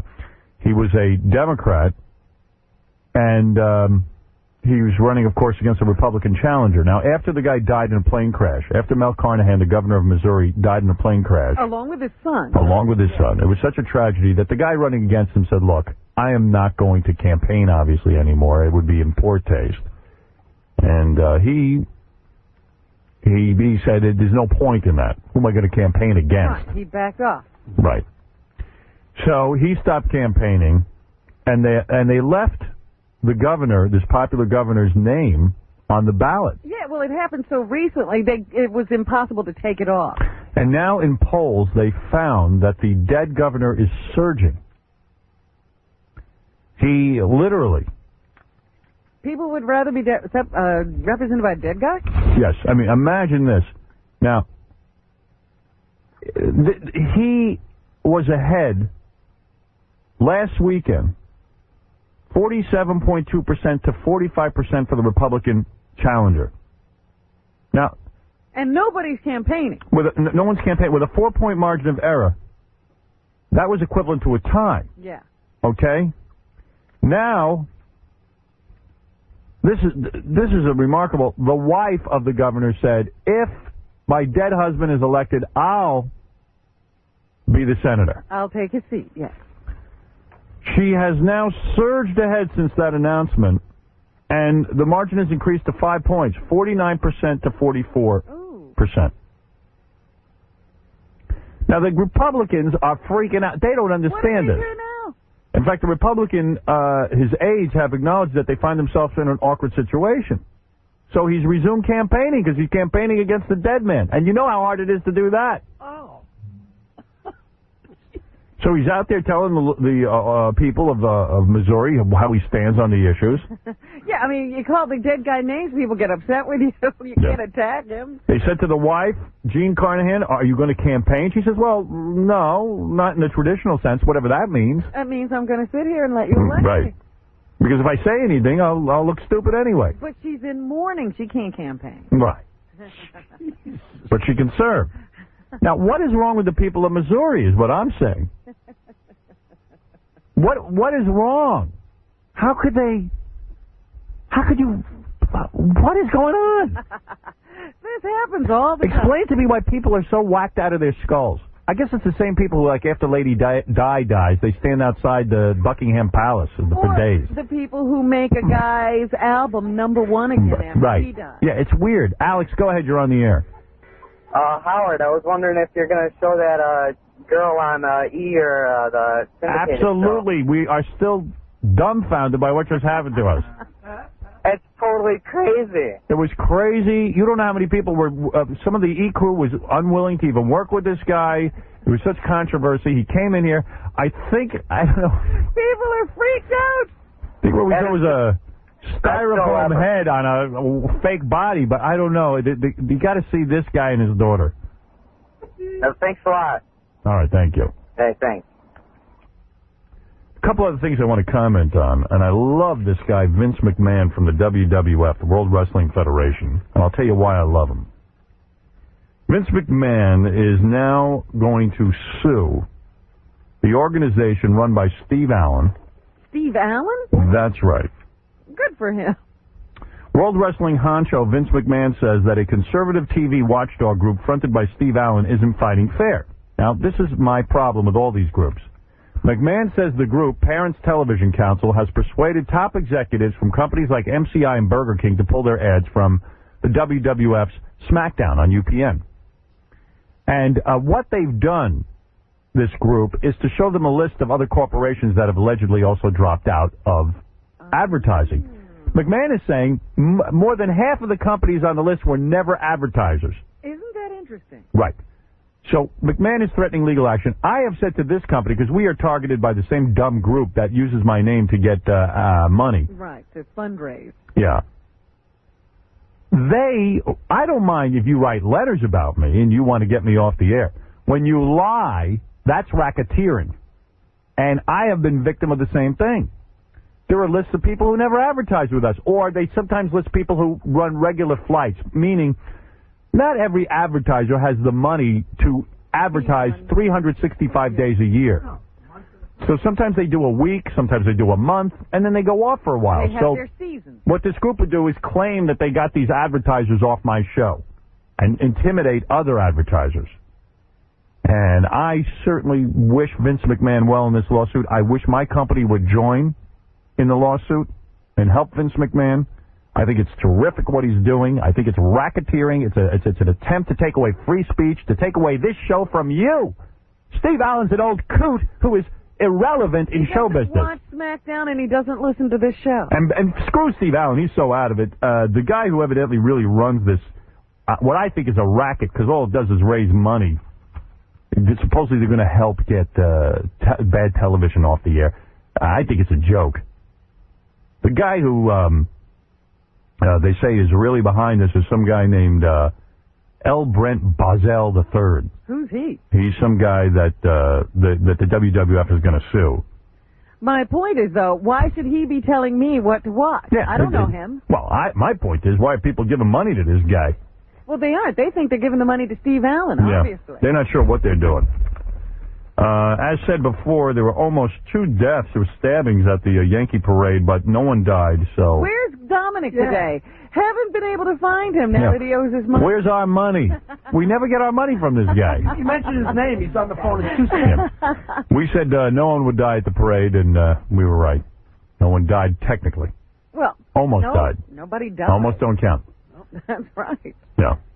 We didn't say stabbings. We said deaths. The other disturbing thought of the day is, I was watching TV, saw this last night, and it's in the newspaper. Liza Minnelli, the daughter of Judy Garland, was very ill and had, I guess, some kind of encephalitis, as Robin's been reporting. And somehow, because of this, because she went into the hospital, she made up finally with her half-sister, Lorna Luft. And there's pictures. Now Liza can't let go of Lorna Luft's hands. I know. Now they're sewn together. Now they're sewn together. What a phony. The 54-year-old singer-actress, clutching the hand of Lorna Luft, waved to a throng of media as she was taken in a wheelchair out of a Cleveland clinic to a waiting white stretch limousine. I feel wonderful, said Minnelli, who fell ill with viral encephalitis, an inflammation of the brain several weeks ago. I'm with my sister, and I've never felt better in my life. She stood and hugged Luft before getting into the limousine. My sister is the best. Now, mind you, this is the same sister she hasn't talked to in years. 6 years they haven't spoken to each other. Now she's the best. Either you're the worst or the best with this girl. But you don't think that, you know, when you come close to death, you can sort of see that... Phony. Let me tell you. Stuff doesn't mean anything? Let me read you the quote. Didn't she turn away her phone call when she initially called her? Yeah, Minnelli said her near-death experience has brought the sisters closer. This is what family... Now, this is the quote that disturbs me. All right. This is what family is all about, she said. You can bicker all you want, but when the chips are down, you're there for each other. I love her very much. Now, wait a second. Who said that? Liza. When the chips are down, you mean when Liza is sick and thinks she's dying, when Liza needs a nursemaid, when Liza's chips are down, if Lorna was in the same situation, would Liza have been there for her? My suggestion is no. I think Liza is selfish. Well, that's obvious. I think that Liza now needs her sister, please. And if I was the sister, I'd say, gay cocking and yum. Well, maybe her sister really loves her. Well, whatever. I've met Lorna Luft. I've had her on the show. And for years, she's been trying to get in touch with her sister. Yes. Am I right or am I wrong? Most of their arguments, I understand, are about how to market their dead mother. Yeah, Minnelli, daughter of singer-actress Judy Garland and film director Vincent Minnelli, had been feuding over a frank book on the family written by Luft. The daughter of Garland, a movie producer, said Luft. In other words, she's not allowed to write books. About her mother. Yeah. Well, anyway, listen, it's a big when the chips are down. When Liza's chips are... Come on, you loud mouth. You know what my favorite story of the day is? Yeah. Did you see the Hedy Lamarr story? Yeah, that's some story, too. Hedy Lamarr was a famous actress years ago. Very beautiful woman. Yes. She couldn't have children, so she adopted a baby boy. You talk about this all the time. Yeah, and people badmouth me for saying this stuff, but this is proof positive. She adopted a baby boy. When the boy was about to, and she's not allowed to write books. About her mother. Yeah. Well, anyway, listen, it's a big when the chips are down. When Liza's chips are... Come on, you loud mouth. You know what my favorite story of the day is? Yeah. Did you see the Hedy Lamarr story? Yeah, that's some story, too. Hedy Lamarr was a famous actress years ago. Very beautiful woman. Yes. She couldn't have children, so she adopted a baby boy. You talk about this all the time. Yeah, and people badmouth me for saying this stuff, but this is proof positive. She adopted a baby boy. When the boy was about to, and she said in interviews at the time, the boy is the love of my life. I love him, this and that. My life. About 12 years later, she finds out she can have children of her own. She has 2 daughters, I think. A son and a daughter. Son and a daughter. Sends the adopted boy off to boarding school, and they become estranged. He went to live with another family. Yeah. Can you imagine? She kind of lost, they're saying in the paper, she kind of lost interest in him. Yeah. She had the daughter, her actual biological daughter, says they don't even know this guy. Yeah. Can you imagine? What I tell you about people who adopt? They don't really love. And the kid, listen, that's unfair. There are people who love their adopted kids, but the kids never feel wanted. See what I'm saying? That's the goddamn problem with adoption. Sit there and say to yourself, who did she love more? Her real kids? Obviously, the real kid. And now she's dead. The estate is $3.3 million. And she left the estate to the son and daughter, the biological son and daughter, leaving out the adopted son. And he's now saying, you know what? I want some of this money. Yeah. I'm entitled. I'm a son. And they should give it all to him. He's not only a son, he's the first son. Of course. They should give it all to him. He's the oldest child. But there's a will. I don't think he stands much chance, unfortunately. He's trying to claim that she didn't know. But he wasn't even around her. How would he know whether she knew what Awful. she was up to? And by the way, I mean, there are people who love their adopted children. Don't get me wrong, but it's just that sneaking suspicion in the back of your mind when you're an adopted kid. Do my parents really love me? What? I've been informed that we have to get to Leanna pretty quickly because... Bring in sexy Leanna Hart. Her chicken bikini is falling apart. All right, bring her in right now. Chicken is going bad. Right. And Dominic, give me my money. First of all, if I lost, it'll be paid by tomorrow morning. Yeah. However, You did lose. However, I received a phone call yesterday that a man died of a heart attack. I'm trying to get the proof delivered to my office. You're the only one who knows. Show us the proof. We did not hear that. That is not true. And I'm trying to get the proof. If not, the money will be there in the morning. It'll probably be in pennies. However, there was a stabbing, and the guy is critical, and if he dies within 24 hours... No. It's over. We said 24 hours. We said nothing. I'm praying now. All right, goodbye. That's terrible. You're praying for someone's death. Beautiful Leanna Hart is here. The winner, Seth, is here. He found her within 15 minutes. Leanna, you are wearing... What are you wearing exactly? You have a bra with bologna over it. I don't understand. This is the bologna and the chicken bikini. Let me see. Stand up and model that, please. There's the chicken and the bologna. You got a rock Cornish. Is that a rock Cornish hen or a chicken? I have no... It's a chicken. You got a belly button piercing. I like that. I find that sexy. Are you going to eat my bologna, Howard? What is that, honey? Are you eating my bologna? It's not on your diet. Yeah, I don't eat that. Let me see. Turn around. Let me see that. a whole chicken. Very nice. It's a whole chicken covering your private area. Would you like to know a little trivia fact about that chicken? Yeah. She's wearing a maxi pad so that she doesn't get any sort of weird thing in her private area. Oh, good. Okay. That makes sense. Yeah, we want to protect it. Yeah, I have wings too, right? Seth, congratulations. You won Sexy Leanna Hart in this most unusual promotion where you had to find her wherever she was hidden in the tri-state area. Thank you, Howard. And you won. Yeah. Believe it or not, I'm here. All right. Leanna, you attracted to this Seth at all? Or what do you think? Is he your ideal man or what? Oh, my. Well, I mean, Seth is not a bad-looking guy, is No, he? he's not. He's not at all. He's very nice. He's a gentleman. You know, Are you a gentleman, Seth? His personality seems wonderful. Seth, Yeah. are you attracted to her? Don't you think she is hot? Yeah, I think she looks great. I think she's great. I noticed you were looking at her ass when she was walking in because I guess you're looking over the goods and what you won. Of course, I gotta look at what I can. And Seth, what do you plan to do? Like, what is your fantasy? What's going to happen? You're going to get Sexy Leanna in a room, and what's going to go on? Mom, you should listen carefully to this. I envision us, I guess, going out and getting to know each other a little bit. Oh, really? You want romance? Yeah. That's I don't think she's into that. You're not. Are you into going out and getting to know him, Leanna? Unless she doesn't want to, I don't. What are you into, Leanna? This is just a business deal. Well, yeah. Yeah, you don't care to know him, do you? Well, we can be friends. Right. You know, yeah. Right. But it's all about the sex, right? Isn't it? It's about sex between him and I. Yeah. You don't. Yeah. I mean, No your romance. profession, you don't Right, need no to know. romance. You don't Right. need to know the guy. Right. That's not right, how you right. like to meet your dates. Right. No.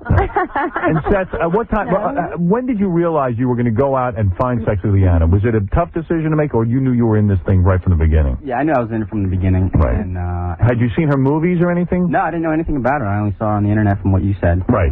And you saw her, you said, hey, I'm interested in having sex with her. I was interested more in the contest. Right. It could have been her or any other girl. Really? Oh, how nice. So anyway, guess it's all business for you, too. I don't think he's really thought of this thing through. Right. Are you a horny guy, though? Do you get a lot of sex, or is it difficult for you? You can be honest. I'm a very horny guy, yeah. You are? Okay. So it's hard for you to get women? It's not hard. Right. Is there any fantasy that you had that you can now live out? Yeah, what would you like to do? Bang a porn star, yeah. You always wanted to bang a porn Oh, star. you just want to bang her. Why did you always want to bang a porn star? Because you think they're so hot, or because you think they know something about sex that you don't know? Well, I want to see if they're they're that much different from the other women that I'm with. Right, I see. So, Leanna, are you different from other women? Do you know things that I mean, because you're an expert in sex? No, Are you an expert? Right. I wouldn't say I'm an expert because every woman to each their own, you know. But a lot of guys get intimidated, you know, like they always say. Hard to perform with you? Yeah, like, you know, don't look at me as you're not for, you know. I'm sure Leanna has no fantasies about this, but maybe you do, Seth. What is your fantasy? I don't really have anything in particular in mind. Do you like it? What are your favorite positions? Do you want to kiss her on the mouth when you're having sex with her? Yeah, definitely. Oh, you do? You want to give her a little kiss? Leanna, what about that? Are you uptight about that? Yeah, I don't kiss on the mouth. You don't kiss on the mouth. Just a little peck or anything? I'm out then, forget it. What about, do you fantasize about a certain position? Do you want a missionary position? What's your favorite? I like banging from behind. Behind.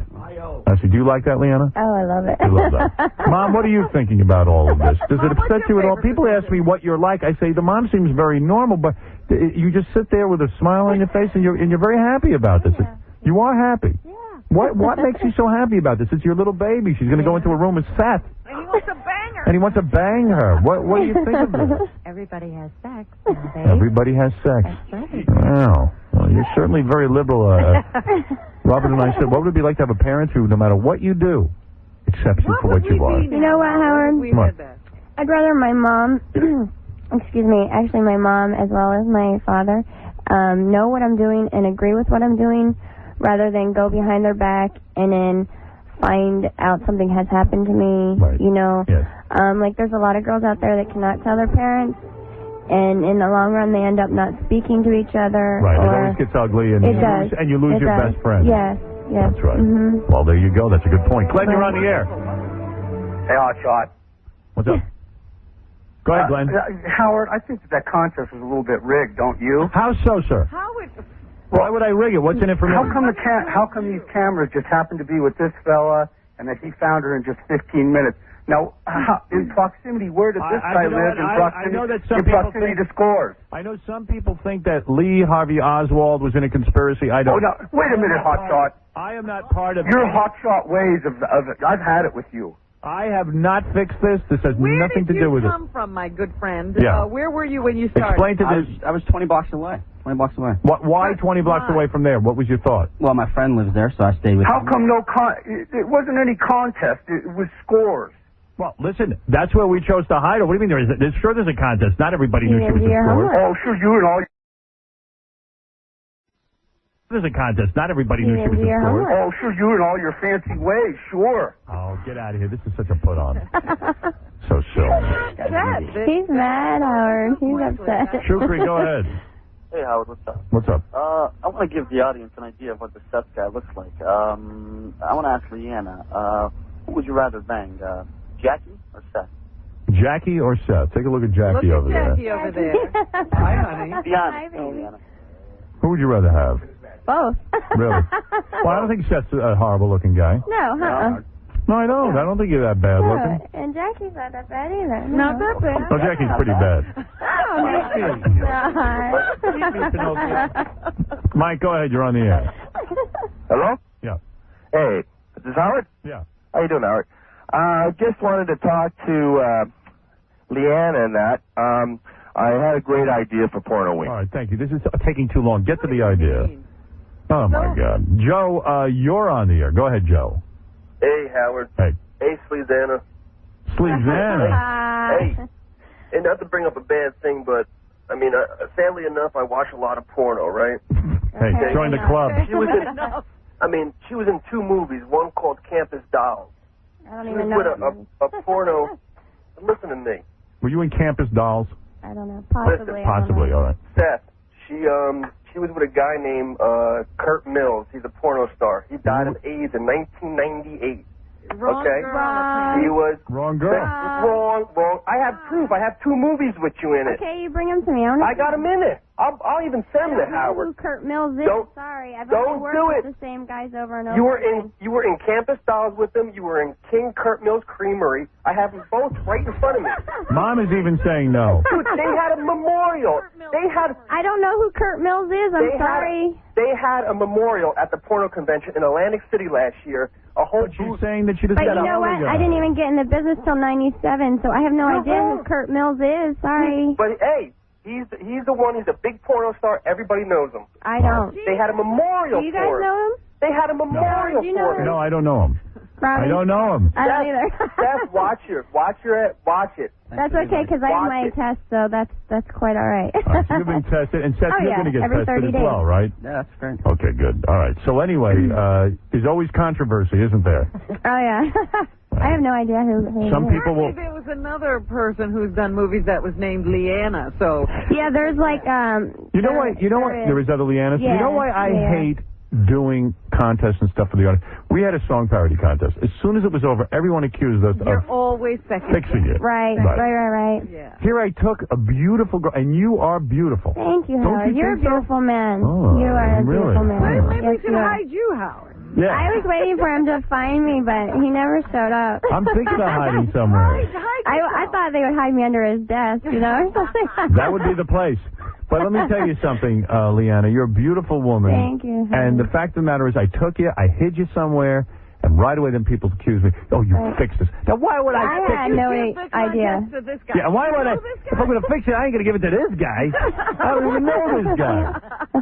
But there's always controversy. And you know what? I'm sick and tired of it. My audience does not appreciate all the good things I do for them. Oh, yeah. Obviously. People are So- still complaining about the song parody contest. I know. They're making me mental. This is the way it is.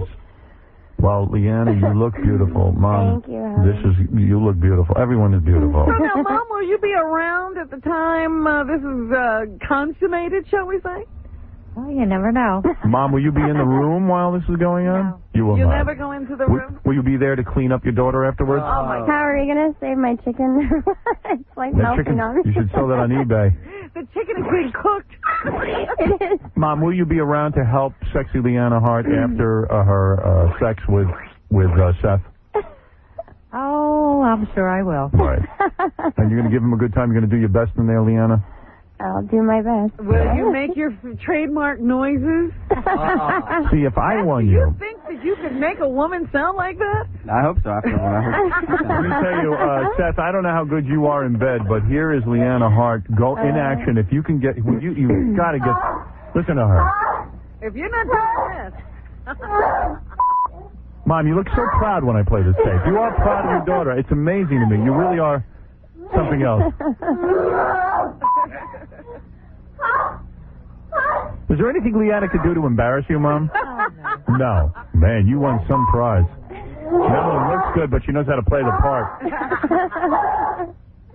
Was this a fake, or was this really how you felt? No, that was real. You make this much noise. I wasn't dating anyone at the time. So It had been a while. It had been a while, and the sex intercourse I had at the time was video only. Right. Because it's safe that way. We get tested every 30 days. Okay. And I still, I haven't done, video in a few months and everything. I still follow up with my testing as well. I see. So this turned you on this much. Oh, yeah. Oh, yeah. Wow. Yeah. One more question. Robin, let me just hear this for a second. I'm sorry. You love it. You go ahead with your question. What is your question? If you saw Seth sitting in a diner,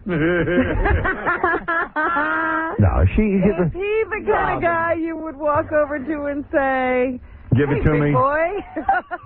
Woochie woochie. Well, that's why he needed to go woochie woochie. Give me the coochie. I mean, regular guys. Listen, They don't have when you look like Seth and you look like me, you don't get girls that look like that. Right, Seth?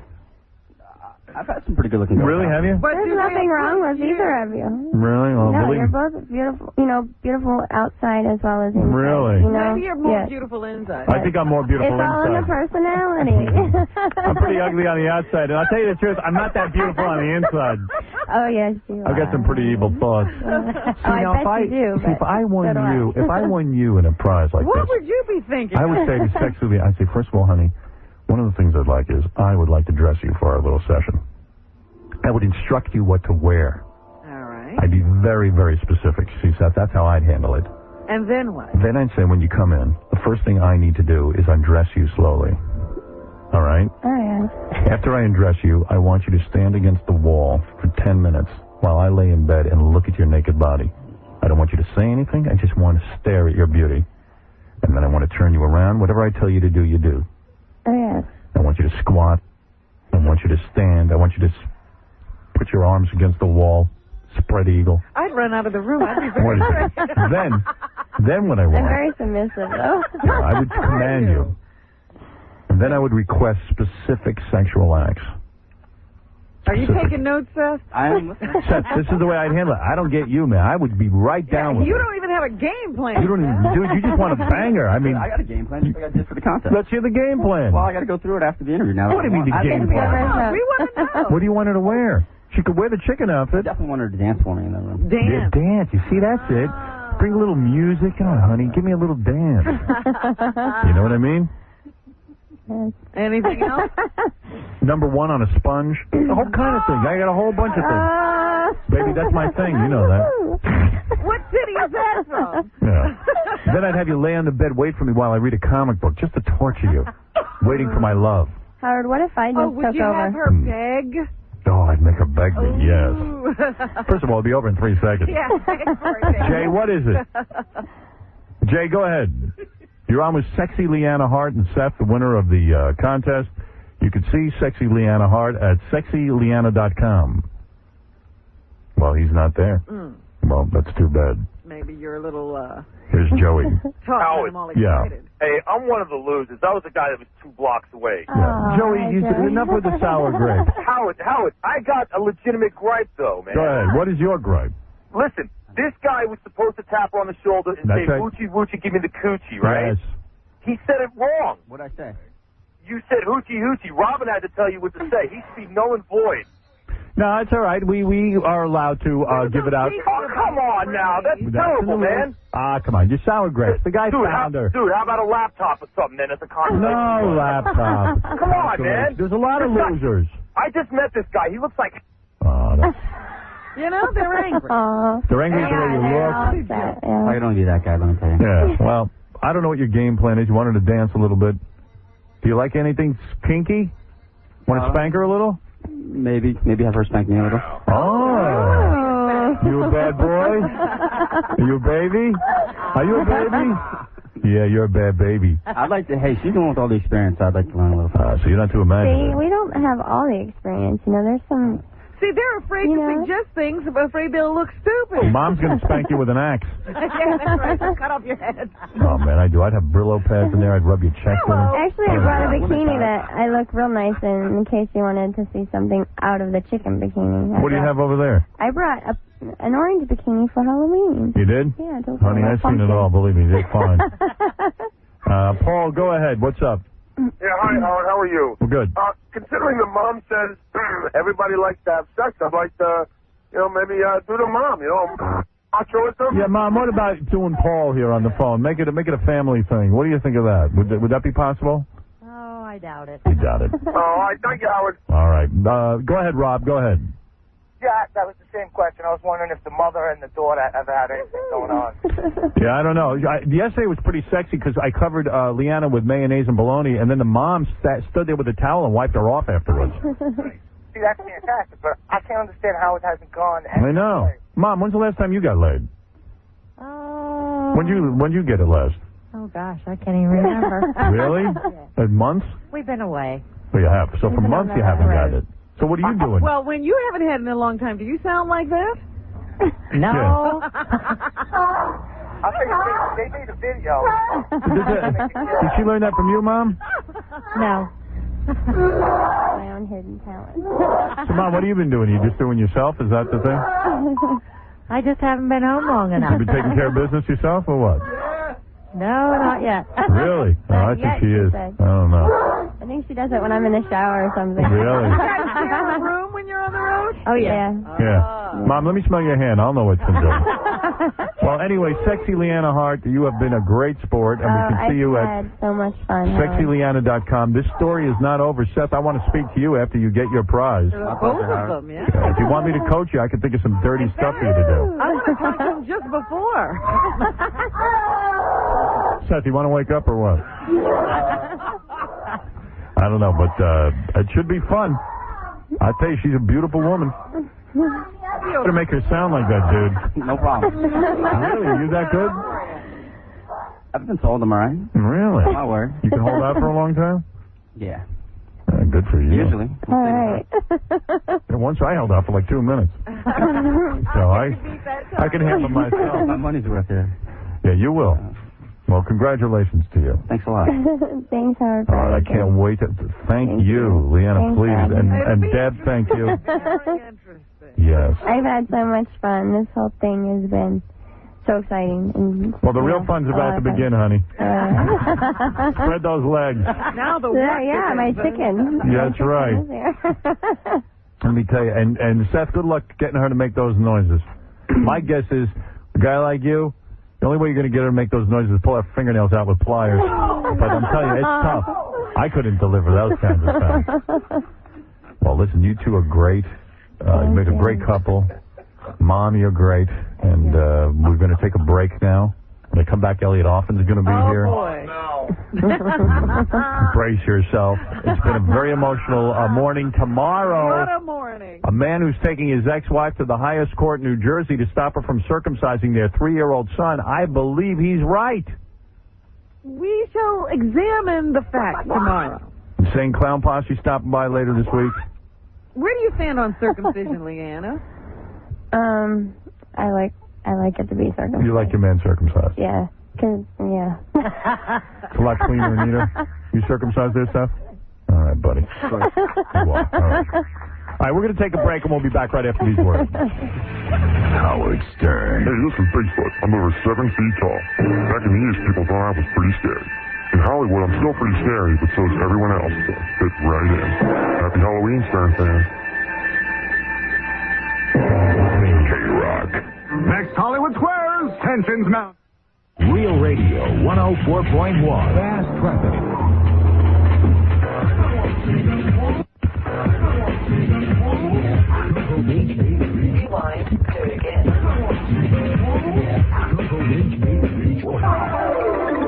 This is Metro Traffic, which is the party who you would like to speak to. Susie, she's in the toilet right now. That's okay. Nothing going on out there anyway. Thanks, guys. Appreciate it. Hey, it's like 8:32. It's Road Rage Tuesday. Don't bother calling me now. Too late now. Might as well just hang up that phone there, Susie. Manufactured like 500,000 PlayStation 2s. I understand that they were supposed to do more, but there was some problem with parts. Yeah. Or Where chips. parts came, they Yeah. were underproduced. They started hyping it well over a year ago. They've been having parties for it. Gary, yeah, I know. I've been invited to a few of those. Gary thinks it's a conspiracy to make it like the Cabbage Patch doll. This is the hot item. You can't get it. People have been calling us saying, "Can you get us PlayStation 2s? How can we get them?" And so to purposely make it the hot item. I don't think You're so. not going in. I don't know, but I don't know. They're saying they can only physically make so many per month between now and Right, and so now they're backed up. They meant to ship more, but they don't know if they'll have them by Christmas. I say when et cetera, et cetera, et cetera. fights in line. I say when there's demand, you create. If the demand is there, you create the product. Well, we'll see. Maybe what happens is the second week of December suddenly they get a bunch. I don't know. That would mean it's a conspiracy, but I don't believe it is. I think they're just way off on this one. What is it, Scott? I seem to know a little bit about this. Really? You know a little bit about everything, don't you? Yeah. Yeah. Here, the problem here is that they don't make any money off the actual system. Right. The system they use It's is the software. Money. It's the software. So if no one has the system, you can't sell the software. So that's not a good theory, Gary. I have no idea what. What is your theory? So in other words, you need a lot of systems out there so people buy. Right, the so you software. think they're just short on systems? But maybe they're just trying to hype up the system because buying a system is It's not going to be out till March, they're saying. All right, second topic. You know how I'm always saying, thank you, Scott. You know how I'm always saying, I have no idea what his point is. I don't know who was wrong or who was right. I just know he has no hair. All right, that's what I know. I like that he seems to know about it. Well, he must be very bald because now he's down to a hat. Right, he's wearing the hat thing. Yeah. All right. Second item. You know, I'm always saying that guys get married and women try to change them right away. Mm-hmm. Here is an ad in a newspaper. It's the saddest thing I ever read. I read this and I died. Newlywed, big wave surfer, must sell awesome surf gear or lose beautiful wife. Call with offer or advise. I'd love to call this guy. Yeah. I'd love to call this guy. Call him. You want to call him? Yeah, get him on for me. And tell him lose is L-O-S-E, not L-O-O-S-E. Surfer too, but I got to talk to that guy. Third item. He's got many problems. What was the third item I had to talk about? You sent him away. I'm spacing out here. What was it? I was telling you about who's involved in pornography these days. Oh, I'll tell that story. You go call the guy. Okay. Get it all set up. Who is involved in pornography? You got the article? This is great. You know, you talk about the porno business. What are you doing? Anyway, sit down and do it. You'll get the guy on the phone in a minute. John, come in here and get the number from Gary so Gary doesn't have to leave. And Gary, sit down at the microphone. This is really fascinating. You know, you talk about the porno industry, and, you know, people pick targets like the guy from Hustler, you know, Larry Flint. Oh, he's a bad guy. He's a pornographer, this and that. You know, they tried to target some of the other guys, but I guess they didn't go for it. Right. So Larry was bait. They say Hugh Hefner's a sexist slob. They say that Bob Guccione is a bad person. Let me tell you about the porno industry and how deeply it runs and how big corporations are involved. This guy was brilliant. There was a guy who was running a porno shop. I forget where. Do you know where? Utah. He's running a little porno shop, and it's across the street from the hotel. What, a Marriott? Yep. Okay. It's across the street from family Marriott. business. And he's thinking to himself, he goes, you know, I'm not doing so good at my porno store here. People are putting me down all the time. He realizes something. The Marriott shows dirty movies in the rooms. You can order them up. That's why you don't have to go to his video store. He says, they got to be making more money than I am. Now, how do you get these movies in the Marriott? DSS Satellite. Right. Who owns DSS Satellite? General Motors. Right. Any hotel, too. Any hotel. The best. So they say, the guy starts investigating, how much money does it say General Motors makes off the porno industry? GM now makes more money than Larry Flint. They own direct satellite. 8.7 million Americans spend nearly $200 million a year in pay-per-view. Okay. General Motors, the Marriott Corporation, over $200 million a year in porno sales. Well, here's another one. Are those porno sales or just pay-per-view sales? Pay-per-view sales. That's not necessarily only porno. But no. That's their porno. Their porno pay-per-view sales. All right, then say that. So the guy did an investigation. Mm-hmm. Now, by the way, I'm not putting down General Motors, and I'm not putting down the Marriott Corporation. It's just that I love that people think that this isn't part of our society, that somehow talking about sex, like I'm put down because I talk about sex, because I'm an easy target. They're all involved. Now, AT&T, what did the guy discover then? AT&T offers a hardcore sex channel called the Hot Network to subscribers on its broadband cable service. How much do they make? Nearly 1 in 5 of AT&T's broadband cable customers pays an average of $10 a film to see what the distributors call real, live, all-American sex. Not simulated not simulated by actors. But here's another one. EchoStar, which is the number 2 satellite provider in the country, who's backed by Rupert Murdoch. He's the chief guy that backs it. Makes more money than Playboy makes now. And that's the point. He's the guy, the family man. Rupert Murdoch, he's a family guy. Right, he's with the Cardinal and all that. Yeah, the Cardinal's kissing his ass. It's like the mafia sitting there with the Cardinal. Yeah. You know? This is great. You know, they went to every single one of these companies. AT&T, Time Warner, General Motors, EchoStar, Liberty Mutual, Marriott, Hilton, On Command, all of them. Nobody would comment on the record. Right. They got one guy off the record from AT&T. When they asked, would you comment on it, he says, how can we? It's the crazy aunt in the attic. Everyone knows she's there, but you can't say anything about her. Well, let me tell you something. They're certainly taking the money. They're taking the money, and I don't know which of those sponsors actually advertise on my show. I'm sure some of them don't, some of them do. It's all hypocrisy, don't you see? Sex is we are animals, and don't think we're anything different than animals. We're animals, and sex is a huge part of our life because we're programmed that way. Huge, it's the only. It's almost the only thing, except for eating.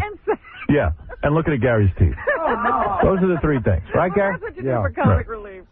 And the point I'm making is that to deny the fact that we talk about it, that it's part of our lives, to keep it a secret from kids, it's bull. They all know about it. And who who is buying all of this pornography? Baba Booey. Fred Norris. Don't say Fred. That's embarrassing. It's true, but... That's what to say there.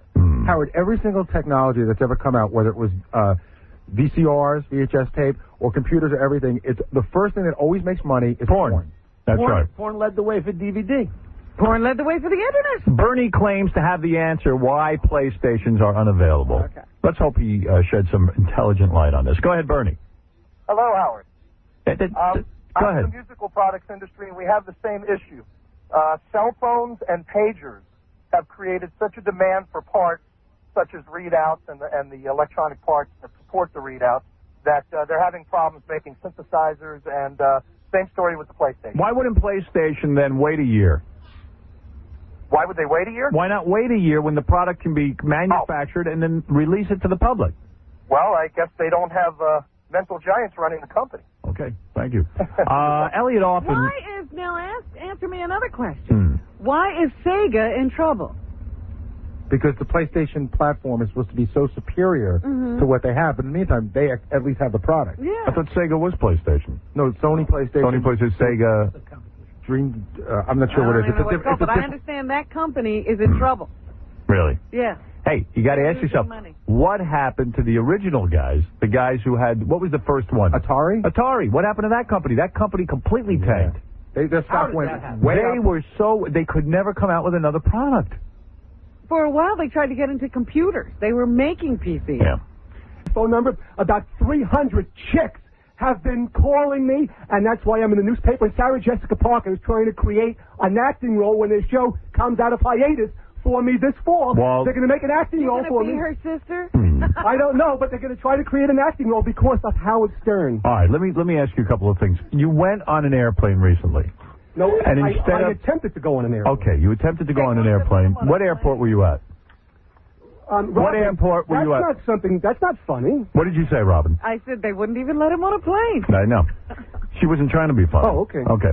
So what had happened, we have here, I'd like to explain the depravity and corruption and biased behavior of you, American Airlines, and Craig Coleman. You, Craig Coleman, you prohibit... Wait, I want to talk. Sure. I'm going to ask you questions. Did you attempt to go on the airplane dressed in a similar manner, wearing this kind of clothes? When Craig Coleman of American Airlines heard that I was wearing girls' lingerie, he said that we're not allowing you on the flight if you're dressed as a girl, and I had a member of the police department on the line listening to this at the same time. Yes, I did. I don't know. No, wait a second. I don't know who Craig Coleman is. I've flown American Airlines. He's from the corporate headquarters in Fort Worth, Texas. All right. I want to applaud him. Radio. Now, I know probably legally, are you going to file a lawsuit? Well, I've contacted the FAA and the Federal Department of Transportation. We're waiting for Rodney Slater or for Jane Garvey to call back. So a federal grievance will be filed, and then my lawyer will take the name of God by stopping a depraved and corrupt and biased individual. You feel that this is appropriate to go on a plane half naked like this with your ass sticking out of your of stockings? Come on. You know the difference. Don't go around like that. It's like somebody going to a black tie affair in a bikini. You don't do it. Would you say psychologically, you're a bright guy. I don't think you're a stupid man. Don't you agree that this is a scream for attention? Daddy loved me. Did your father love you? Howard, I'm an entertainer and a performer and an exhibitionist. Why on the plane? Why? Because that's where I perform. I'm on stage basically all of my life, wherever I go, outside, in a cafe, on a bus. It's an airplane. Why not wear an evening What is the difference between an airplane and a public? Look, come on, you know it's offensive. You know what the difference is. Oh, I see. So because the world thinks, or a part of the world thinks, it's offensive, I shouldn't wear lingerie. Sir, you're apoplectic, sir. You're apoplectic. Let the gentleman make his point. All right, you're off the air. No, let him make his point. What point? What is your point, Mark? The guy, what is your point? You know there's a Robin says, what's your thing going on in Forest Hills and Kew Gardens. You got a lot of older people there, right? They're stuck in their ways, whatever. This guy goes into the post office, dressed up in spandex, with the makeup, trying to make a big scene. These guys, what are they going to do? They start calling him a fag. you know, let's take it outside. All he wants to do is let these guys punch him, and he's going to get a lawsuit going. It's ridiculous. Well, Elliot has a right to walk around like this. I don't say no. He even has a right to go on a plane like this. I would defend his right. Howard Stern says I have a right to do it. Yes. The unadulterated, dauntless genius says I have a right to do this. Let me tell you. But I'm not naked, Jackie. Jackie, I'm not naked. My genitalia are covered. That's not my genitalia. Tune it down a little bit. No. You have to scream. Yeah, I'm sorry. That's just my crescendo. That's the way he talks. But let me tell you, I love when he screams. Go ahead. You It's getting to me. You scream as much as you Robin. want, Elliot. Let me tell you something. I'm trying to hear what he's saying. He's got an ass that sags like a cow. And let me tell you something. I got an AIDS-infested body. Let me tell you something. He has a right to go on an airplane. But the fact of the matter is... Do you have notes, Elliot? Oh, he's constantly with notes. I'm looking for the part that I wanted to make. You don't have a right... Oh, you should have stopped your life in the corner. Let her talk. He stands on the corner during the Austin Street Fair in front of Boston Market. I'll be there tonight at the Halloween party performing with police protection. Well, I really don't understand why you think this is entertainment. You know what? Because the whole world is stopping and clapping and putting me in the newspapers and making my picture. They look at you because you're disgusting. You are the grossest looking thing walking down the street. I would love to see you, madam. I'd love to see the abominable and horrendous and horrific and contemptible, ready to die physical condition that you might be in. You know, that's not in question because I don't parade around. It is in question because you're trying to slander somebody that looks like $16 million of profound physical fitness and runs 16 miles a day. Do you think you're a handsome man, Elliot? Be Yes, honest. of course I am. And you Oh know my that, Howard. God, Howard! And you know that, Howard. No, Come on, Howard. Weaving in and out of traffic. Weaving in and out of traffic. It's erroneous information. It is So what? You're a psychopathic and sociopathic liar. Anyone on the street 2 days ago to call up and join in with this. All right. Why do you wear black marks on your face? Are you hiding the lines on your face? Is that what it is? That's makeup. That's Indian paint. I've told you each time. Why do you put it on your laugh lines? Why do you put it on your laugh lines? That's part of the makeup. You don't want people to see it. See what? Your wrinkles. Your wrinkles. Oh, please, Howard, there's no wrinkles in my face. There's the wrinkles. What is all that glue underneath your eyes? That's called... To hide the bags. That's called Vaseline. No, you're wearing something to hide the bags under your There's no eyes. bags. That's makeup. It's facial makeup. Why? Howard... You're hiding something. Howard, can I... Expression. He described his diet. He eats mainly fruit and whole foods. It's all raw. All raw. Do you have a lot of gas from that? Seriously, sometimes when I eat raw broccoli and... Howard, could I just please tell the audience that Newell Wilder from the Miami Beach Police says hello to you? Yes. He's a great fan of yours also. And it's very important that I say that your people from behind the scenes, Casey Armstrong and Anne-Marie McCann, we need more people in the world like that. They are both gems of the world. All right. Now, if you want to order Elliot's manuscript, which basically has to deal with getting in shape and... But I really want to know how he makes a living. He doesn't make it from that manuscript. Well, we sold... How many did Here you it is. 1,200 printed in the newspaper. What are you charging? 1,200. Hello, Robin. Do you want to see it? 1,200 printed in the newspaper. And why are you wearing a bra? Tribune. Are you wearing a bra? A negligee. Howard, I have a question. Yeah. If I follow his diet, will I look like him? Hopefully not. Which one said it? Jackie, stand up. I'd like to see the optimum health that you look like you're in. Oh, my goodness. Come around, Jackie. We want to get a close look at you. I want to give you my professional opinion. Come around. I bet you if you took off your shirt and Jackie took off his shirt, he's in better shape than you. Sure, let's do it. Go ahead, do it Let's now. do it. Do it. Take off your shirt, and I'll guarantee you Jackie looks better than you. The guy doesn't even You're exercise. wearing a girdle, Elliot. Right. Elliot's wearing a girdle. Take off your shirt. There's no bra. There's only this. I can't get Take it off. It's tucked under. I can't. Take it off. Look at the shape he's in. Let me. I think you want Let me. Can I just? Come on, Jackie. Let me show. Jackie, can I? No. Say something into the microphone. Go ahead. Jackie, it's all dead flesh. Take off your top. Jackie, but I would Take it off. But Jackie, the Take it off. left is tucked under my genitalia. Take it off. You want me to go? Trouble, Howard. $5. Okay, Howard. David Steyer said... Get the license up, because I have to wrap up. David Steyer said that I shouldn't be coming on the show because he's an Orthodox Jew. David, when you... Howard Stern Show. Hi, this is Gary the retard from Albany, Oregon. This year, I'm going as Gary the Retard for Halloween. The holiday made for me. Real Radio 104.1. Fast traffic. It is 9:30 and it's still pretty messy out there. This report is brought to you by Lens Crafters. The investigation continues. You suckers to stop coming up to me this Halloween and say in disguise, little boy, I'm a man. You. Yes, Reggie.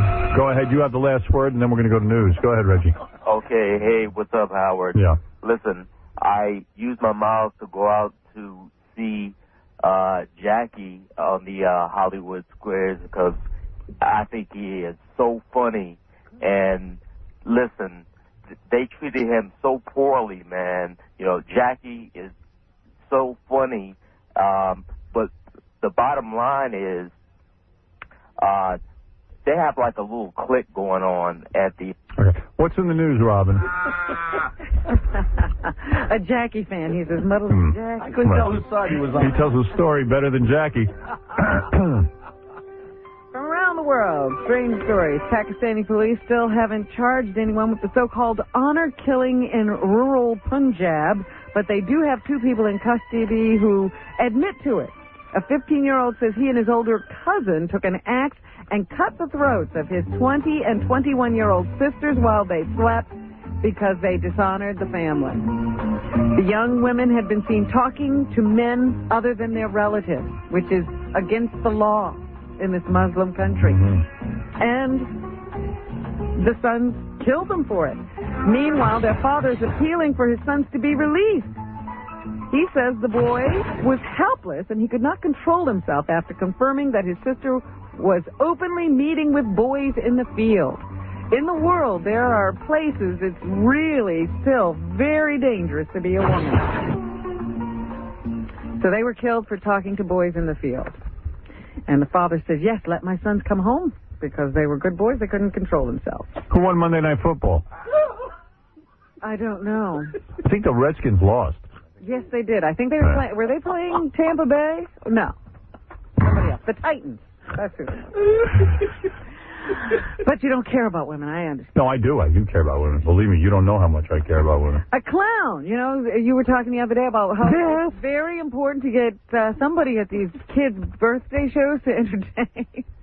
Yeah. Because you can't keep the kids under control when you have a bunch of 6-year-olds around. Yeah, we always use Magic Al with the kids. And he's very good. Yeah. He's a very funny man. Tough guy. And Gary found someone called Frankenstein. Gary had Frankenstein. Who he said was worth his weight in gold. Gary didn't want to pay a guy in a Frankenstein costume $350 for the hour, but it turned out he was well worth it because he kept the kids totally entertained. Gary tried it for a half hour by himself. It lasted 3 minutes. Now he knows why Frankenstein gets the big bucks. He organized a game for the kids. They didn't even want to play it. It was a teaspoon and holding an apple with a teaspoon and running. For him. He doesn't know anything about it. Frankenstein shows up. He had the kids rolling. He got it right under control. Yeah. He says, man, I understand now. I get $350. Well, now he says he'd pay him $1,000. That's how bad. Gary tried to do the, what do you call that, the pinata thing on his own, and his son whacked him in the head with a wiffle ball bat. Gary said he saw stars. He came away from the party with a concussion.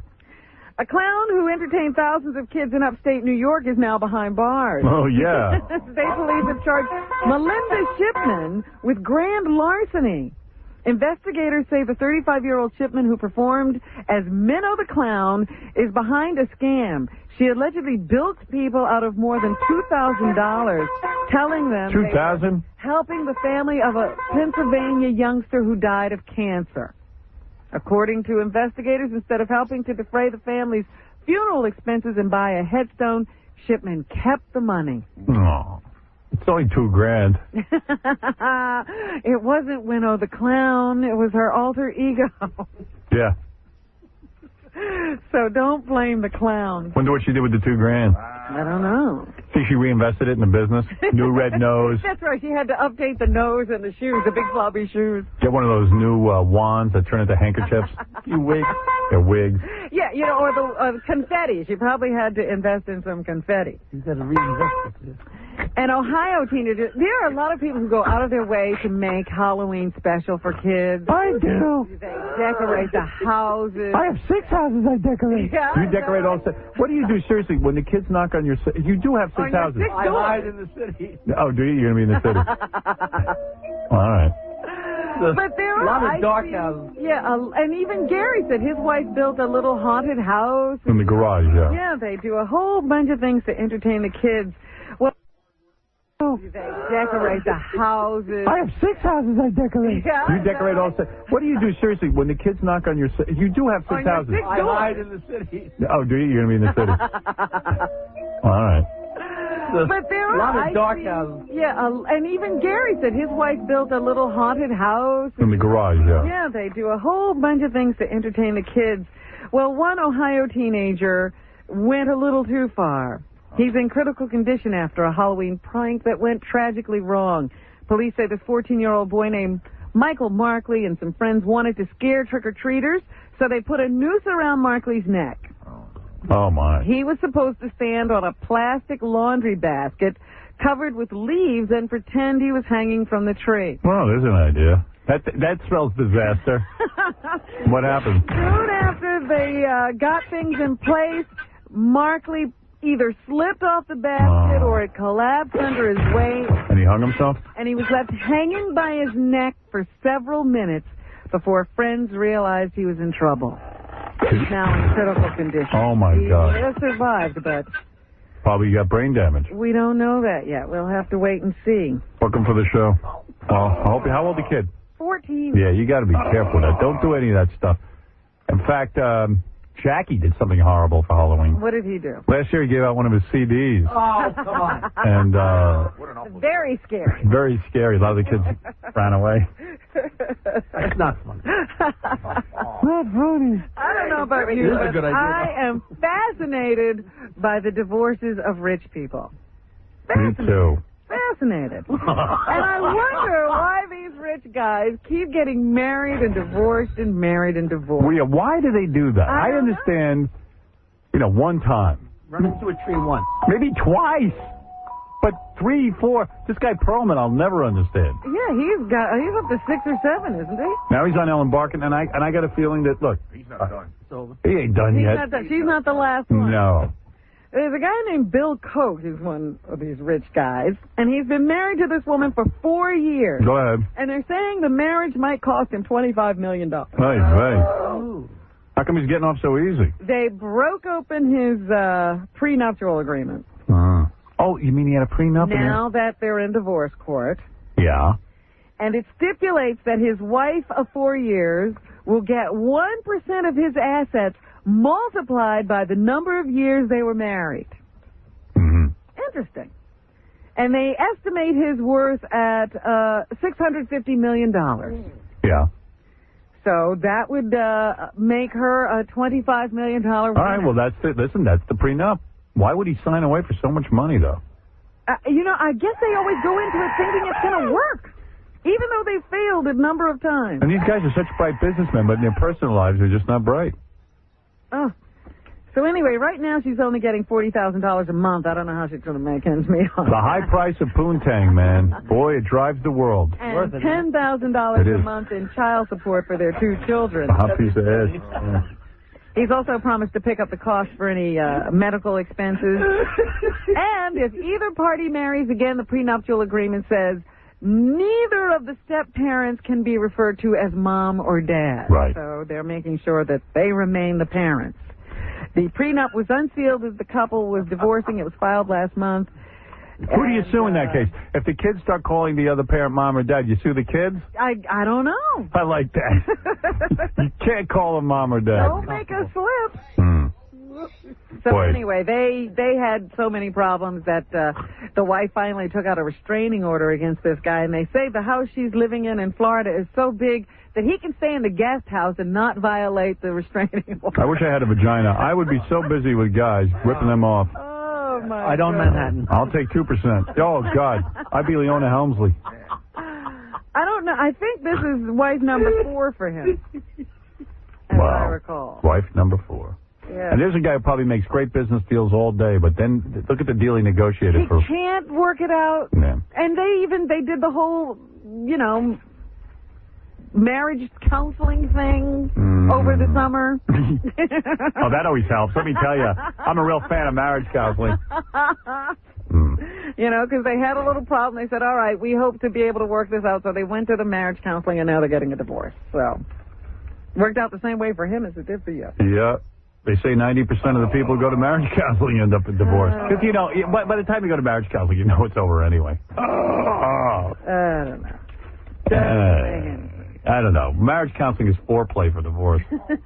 Why not just skip it? You really should, but you know what? You kind of need to.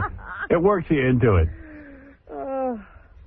Gets you all charged up. Well, when you say the word, just say, you know what, it's over. Yeah. If someone says, maybe we should go to a marriage counselor, just say, let's skip it. That means it's done. Let's save ourselves a bunch of time and money. God, when I was in marriage counseling, I used to go, 1 or 2 days a week, and I used to run out of here. I'd be like, ooh. You didn't even know I was in marriage counseling. Well, I knew something was going on. You knew something was going on. You had what? You had an intuition, a premonition? I knew things were not good. Really? Did you? Oh, yeah. Really? Yeah. Who told you that, Jackie? Nobody told me. You could just tell. You could tell. Really? It's interesting, though. Well, I mean, No, it's just that I care about you. I can tell. Don't listen to him in the background. I'm not talking to him. Right. He's busy back there. I never talk to him. Robin, what else is in the news? Well, of course, we have this election going on. It's 1 week away. I'm not going to vote. That's typical. I'm sick of it. I don't participate. So both candidates are out stumping, and what they're saying, some of the analysts are saying, Howard, is that Bush has the look of a winner. Wow. And Al Gore looks desperate here in the final days. I always, they always say these things, and I never see this. I know. I don't know why they say this. But this is what they're saying. They that say he seems relaxed, and he doesn't even give off the air that he might lose this thing, while Gore is running around desperately trying to save himself in states that are supposed to be automatic wins for him. Do you know if his home state of Tennessee? Do you know if Gore won? The same experts, you wouldn't be able to find them the next day. They'd just be, I'll tell you exactly why he won. At the end, he did look more confident. Yeah. He corrected himself. They'll say, at the end, he did all the right things. He put it together after struggling. So anyway, here's Al Gore struggling and talking to women. He reached out to women voters with an equality message yesterday, number 4. Oh, give me your tired, you're poor.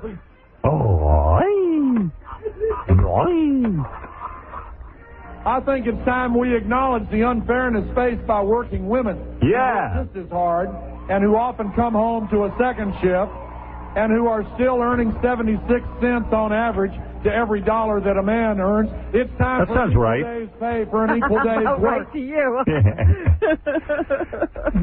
Doesn't sound that bad. As long as you're a guy. Right.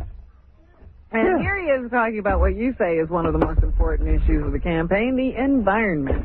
Number 5. Number 5, Robin, the environment. That's a very important issue, Robin. Here we go. I think it's time to protect the environment and give these kids clean air, clean water, and a bright future by protecting the global environment. Listen, that is a serious issue. Wow. Hey, by the way, sexy Leanna Hart will be at Frank's Chicken House in Banville, New Jersey, this Wednesday through Saturday. She's campaigning over there. Oh, you might like to know that. There was a woman who died, and she must have been a real Al Gore fan, because in the obituary notice in the paper, it said, vote for Al Gore in lieu of flowers. So he does have some support. Isn't that nice? Wow. Even from the grave, she is supporting him. Here's George W. Bush from yesterday. He was out in Fresno, California. He poked fun at Gore's campaign phrase, "You ain't seen nothing yet." You know what Jackie's going for? Alcohol. What number, Robin? Number 6. All right. You ain't seen nothing yet. We haven't seen nothing yet on the military reform. We haven't seen nothing yet on education reform. We haven't seen anything yet? Here's our message. You've had your chance. You have not led, and we will. And here's Governor George W. Again, he says there's a difference in the philosophy between Bush and Gore. And you can understand why a fellow raised in a hotel in Washington, D.C. thinks the federal government ought to solve all our problems. Here's a guy who was raised in the lap of luxury. What does he know? Yeah, his mother would not let him play tennis on the tennis court when he was bad. It's just a different attitude. Like he's the poor man's candidate. This guy was handed everything. He didn't have to go to Vietnam because his dad paid his way out. I hear that voice. This guy should be roping a calf. I'll never forget that, though. His mother once used to say, how did you discipline your children? She goes, if they were bad, I wouldn't let them play tennis. Oh. There you go. Come on, Ma. Hey, Ma, come on. Well, then I'm going in the Seaman Pond. Yeah, like he's not a child of privilege. Yeah, Al Gore wouldn't know anything. He was raised in a privileged environment. How could you go with that argument? I guess he doesn't see himself as privileged. There were many days my mother wouldn't let me play tennis. Now, pass the caviar and let's get past all this. And they are using Bill Clinton to do some campaigning here in the final days. Yesterday, he was in Washington talking to the African-American community. Now listen here, you blacks. And he said he appreciates his time in office and the support he has received from that community. Number 8. All right, number 8. This is President Clinton talking to the blacks. This is President Clinton talking to the blacks. God don't want me in. Thank you for giving me the chance to serve. Thank you for your women. You Negro women are beautiful. I love it. Urging me along the way to try to get me to serve better. I respect you, Negroes. Now, honey, cover your teeth. Didn't you learn nothing? Oh, dear. And here he says that he will use his remaining time in office to finalize a budget agreement and campaign for Democratic candidates. Number 9. It's been a great 8 years, and I've got a lot of Negro friends. Some weeks more, and I'm going to milk everything I can out of it for the American people. You know, I love this Brian Gumble, Al Roker, all them. Every good thing I can possibly get done. What's that? Jada Pinkett Smith. Jada Pinkett Smith and Will Smith. I've been to their homes. I've actually had them in the Lincoln bedroom. That's right. Halle Berry. I'd like to rear end her. I'd like to skewer her with my skewer. Liza Minnelli, we mentioned this earlier today. She was released from the hospital after a near-death experience, if you will. She was suffering from viral encephalitis, which can cause death. I'm going to interrupt, if I may, and just say I especially love light-skinned Negro women. Oh. Thank you. And Liza left the hospital holding hands with her sister, her estranged sister she hasn't spoken to in 6 years. They are reunited now that Liza is sick. Here is Liza's publicist, Michael Hartman, spokesperson, to talk about Liza, number 2. I love this. Liza comes out of the hospital. It's an event. She's holding hands with a sister she hasn't been in communication with. And she says, this is what's great about family. You can be at war all you want. You can have all the bad words. But in a time of crisis, we band together. It's a hard time of crisis. Yeah, she's the only one who has crises. Liza's feeling much better, and she's looking forward to being home. And she wishes to thank all of you for your prayers and your love. And the concern of the fans, once again, is the thing that has pulled her through. Now you ask yourself, who are these people waiting for Liza to come out of the hospital? Here's one woman who got to see Liza as she left. Number 3. Once in a lifetime to have this opportunity to see a great star, Liza, to have this opportunity to be next door to such celebrity. Oh, my goodness. Your mind. Let's take a break and finish the news. Amazing. You're listening to the Howard Stern Show. Real Radio 104.1. Fast Traffic. It is 10:03, and we still have that mess out on 436. This report is brought to you by 1-800-DRIVERS. Al Gore kissing Tipper on every campaign stop. Got to show, I guess he's just showing women that he loves his wife and he's not going to embarrass everyone by having sex with interns. Right. Good for him. I could care less. I wish he would have sex with interns. Just leave me alone. I really would like that taken off the national agenda. Just want a guy who can run the country. You got that, man, baby. You got a lot, right? Anyway, where are we in the news? Question. Answer. Should Jews Yes. marry Jews? Yes. Only? No. Or do you accept interfaith marriage? I accept interfaith marriage because I don't believe in religion, period. So, people are people. The Jewish orthodoxy and the rabbis are upset about that because they say, look, we're doing a bad job. No, you're If not. anything, this study means that we have to try more to say to all Jews, there are reasons to be Jewish, and there are reasons to create Jewish families. Isn't that ridiculous?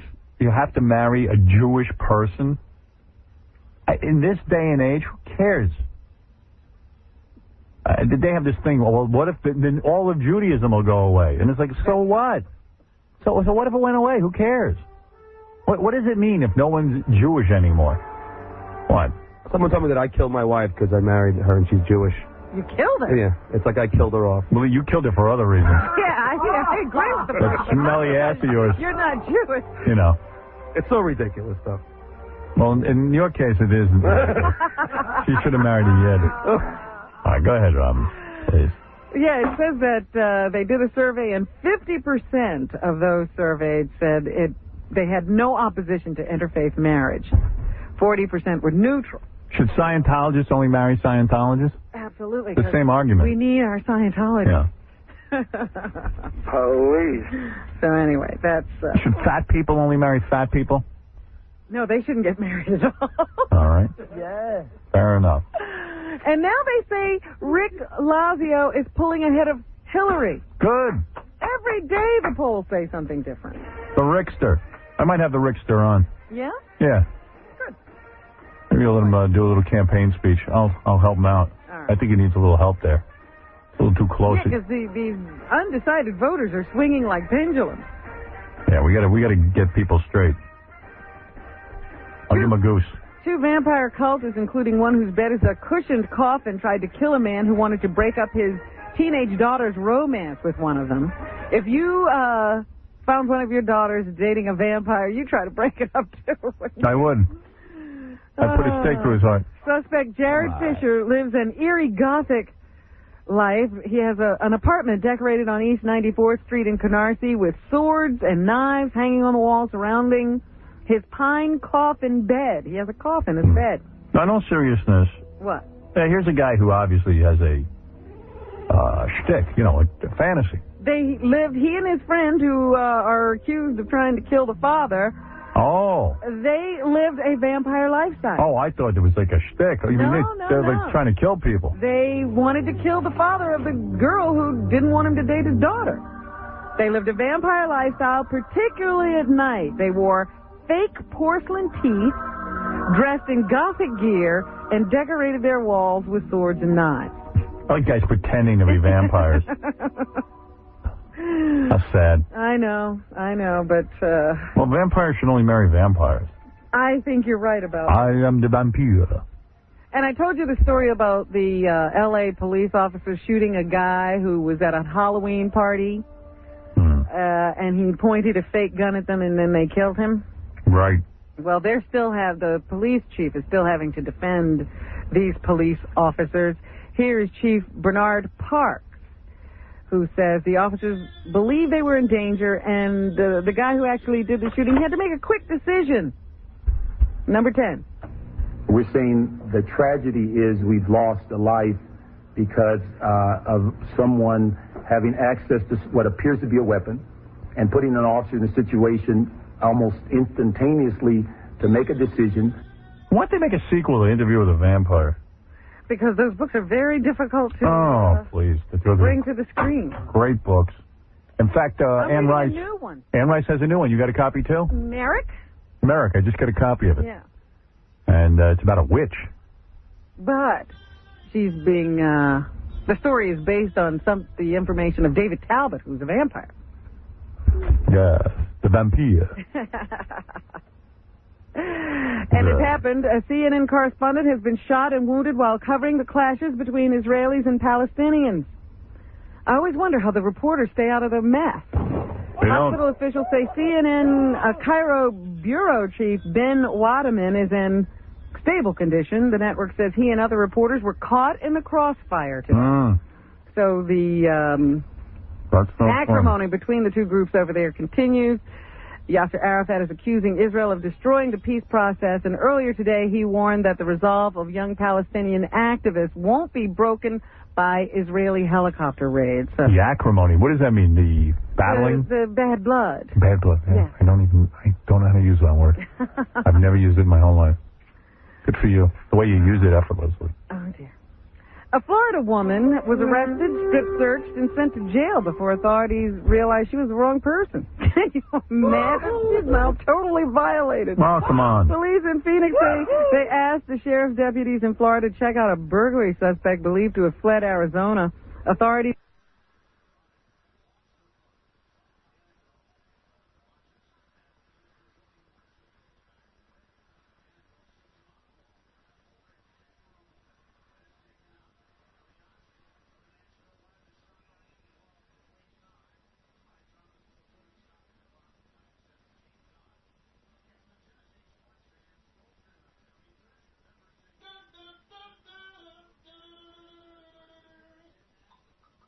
in Florida went to Linda Sue Hardister's home to see if she was the suspect, whose name was Linda Sue Andrews. Both women are 45 and share the same birthday. One police official says it turned out that Hardister generally matched the description of the woman they were looking for, so they arrested her. 17 hours after Hardister was jailed, the fingerprint check. Tri-state area, but there was nobody down here. Yeah, well, that's the breaks. You had to put her somewhere. Yeah, but we all knew you were going to put her in New York, you know? So then why weren't you in New York? Here waiting. If you knew, why did you go there? Well, we were hoping for better from you, Howard. Okay. Well, what can I tell you, Mark? I did the best I could. All right, do you mind if I can try stuff a joke, man? Go ahead. All right, Jackie, why did God give black guys such big penises? They screwed up their hair. There you go. All right, thank you. Don't tell that horse-tooth jackass not to keep me on hold so long. All right, Mark. News for Mets fans, the AP has learned that the New York Mets have agreed to a new contract with Bobby Valentine, their manager, and their general manager, Steve Phillips. Bobby V. The team has called a news conference for this afternoon. Valentine was reportedly looking for a deal similar to Dusty Baker's 2-year, $5.3 million contract with the San Francisco Giants. That's what I should get. That's what I deserve. Joe Torre is the highest paid manager in baseball. What do you think he makes? I'm going to say $3 million a year. You're absolutely right, sir. Oh, really? Yeah. For once. I figured if 2.33, somewhere in that ballpark. Go ahead, Robin. Anything else? And, here's a couple of stories that are right in line with what you have always said. A caregiver of an assisted living home in Georgia has been charged with beating an 89-year-old Alzheimer's patient to death. Police say 49-year-old Irma Jean Hall was angry at Ethel Majors for wetting the bed and keeping the staff up at night. She's been charged with felony murder. Hall had earlier been fired from another home in Marietta following complaints of abuse, but police say she was rehired in August. The State Department Hard to get people. Resources checked on an abuse complaint at the house last month, but an official says there was insufficient evidence for action. So very tough at those assisted living homes. And here's a happy story, and you wonder why you don't hear more about things like this. A 15-year-old leukemia patient has gotten his wish, a hospital visit by a trio of Hooters waitresses. Oh, you see, that makes sense. Now, there's a make-a-wish, right? My, what a wonderful day. The young women stopped by Eddie Walsh's room at the Children's Hospital of Philadelphia for 90 minutes yesterday. Out of the 90, how many of those minutes was the door closed? They had balloons with them. Oh, that's nice. Buffalo wings and kisses. The teen from Scranton first wandered into a Hooters in September after receiving chemotherapy and a bone marrow transplant. The waitresses showered him with attention. I guess he never forgot it. So when he relapsed and returned to the hospital recently, he asked his dad if he could see if some of the Hooters waitresses would stop by and say hello. Did they Bronski him? The girls were happy to oblige, and they said it felt good just to make someone or change someone's life with a smile. So Right. they thought that was awesome. Good for you, Hooter girls. But I guess it wasn't through the Make-A-Wish Foundation. They don't answer those kind of wishes. But So his dad came through. So he's that crummy Disneyland. Famed movie director Ken Russell is hoping to make a passionate love story starring himself and someone he meets through an ad on the Internet. This filmmaker is 73 years old. He's made blockbusters including Women in Love, Tommy, and Altered States. His ad says, unbankable film director Ken Russell seeks lady soulmate, mad about movies, music, and Moet and Chandon champagne. Russell is making his plea on a website run by an associate, and he says he's truly looking for someone to spend time with. He lives in the English countryside, so this would not be a bad score. He says he's gotten to know one particular lady, but he's very keen to hear from anyone who would like to get in touch. There you go. They say the reports about what kind of mate he is are very mixed. One friend says he's charming and shy and wonderful, but his last wife says he's impossible to live with. He has a terribly short fuse, and if anything wasn't up to scratch, he would blow up.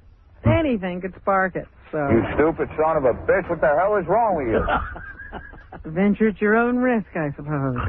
At the movie theaters on November 10th, it's the return of Adam Sandler to the big screen. He's got a new movie called Little Nicky. Probably make $8 billion. That's right. He's a huge star, and he has to be reckoned with. No!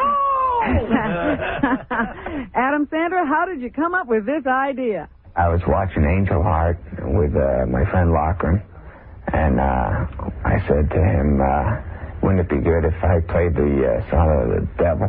And he laughed a little bit, not much, not enough to, actually make me want to do it, but I did it anyway. Okay, and... Another unfunny movie that'll be huge. Did you have a specific idea of what hell should look like? No, I didn't think about that too much. That was, I thought of some of the punishments and stuff, and, we wanted it to feel funny. We wanted it to feel kind of light and not have people, I know that kids come to my movie. I didn't want them freaked out thinking about hell the rest of their life and what it looks like. But we tried to make it goofy. I can't wait. Well, good luck to him. Charlie's Angels is about to debut in movie theaters across the country. Opens on Friday. Bill Murray plays the part of Bosley. Does he remember the TV show, and what did he think of it? My strongest impression was the Louisiana Chain Gang episode, which I think we're doing just a bit of an homage to here. But just the three girls in really tapered prison uniforms. Tapered prison uniforms with the sprayed-on sweat, the way they do in the show business, where it looks like they've been sweating. Chained together and struggling through a swamp somewhere, escaping with, dogs barking in the distance. That's why I wanted to be a part of it. And Bill also says he feared the training the Angels went through for the film, number 14. It's actually kind of been a drag for me because, I'm kind of a Weisenheimer. And, I can be flip, and I can have a little bit of sarcasm. But when you're dealing with someone that has sort of a new, not exactly a black belt, but maybe a brown belt, they've got the power, but they don't really have the responsibility of their personal weaponry. So you can't really smart off. I don't know what he's saying. No, never. I know that Drew Barrymore was interviewed, and she says that you have to remember when you see the movie that the being on film adds 47 pounds. I missed that interview. They say that Kathy Lee boosted the ratings of a show Opposite Live with Regis. She made an appearance the other day. She was on... What I'm going to do to you guys if you don't sign me. She appeared on Friday on the new Today show that's expanded. And She was there to, of course, promote her new album. Yeah. Gifford went head-to-head with her former co-host. 9 to 10 hour, and she averaged 298,000 metropolitan homes for today, and I guess Regis only got 277,000. So Kathy Lee beat Regis. And it helps sell all 3 CDs that you sold for the week. Horrible album. Of course. I tried to watch that. I had it on tape.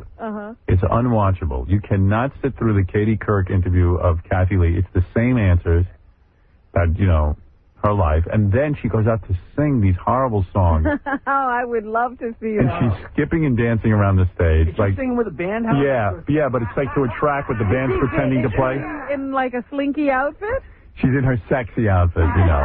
And she's like, oh, it's almost cowboyish, you know. And she's like, hot egg, and she's straining and she's selling it. Yeah, and those lines in her neck are showing. And you want to die. I was so embarrassed for the woman, I had to turn it off. Oh, dear. The train wreck. And there's something at the theaters now called Pay It Forward, starring Kevin Spacey and Helen Hunt and Haley Joel Osment, the little boy from The Sixth Sense.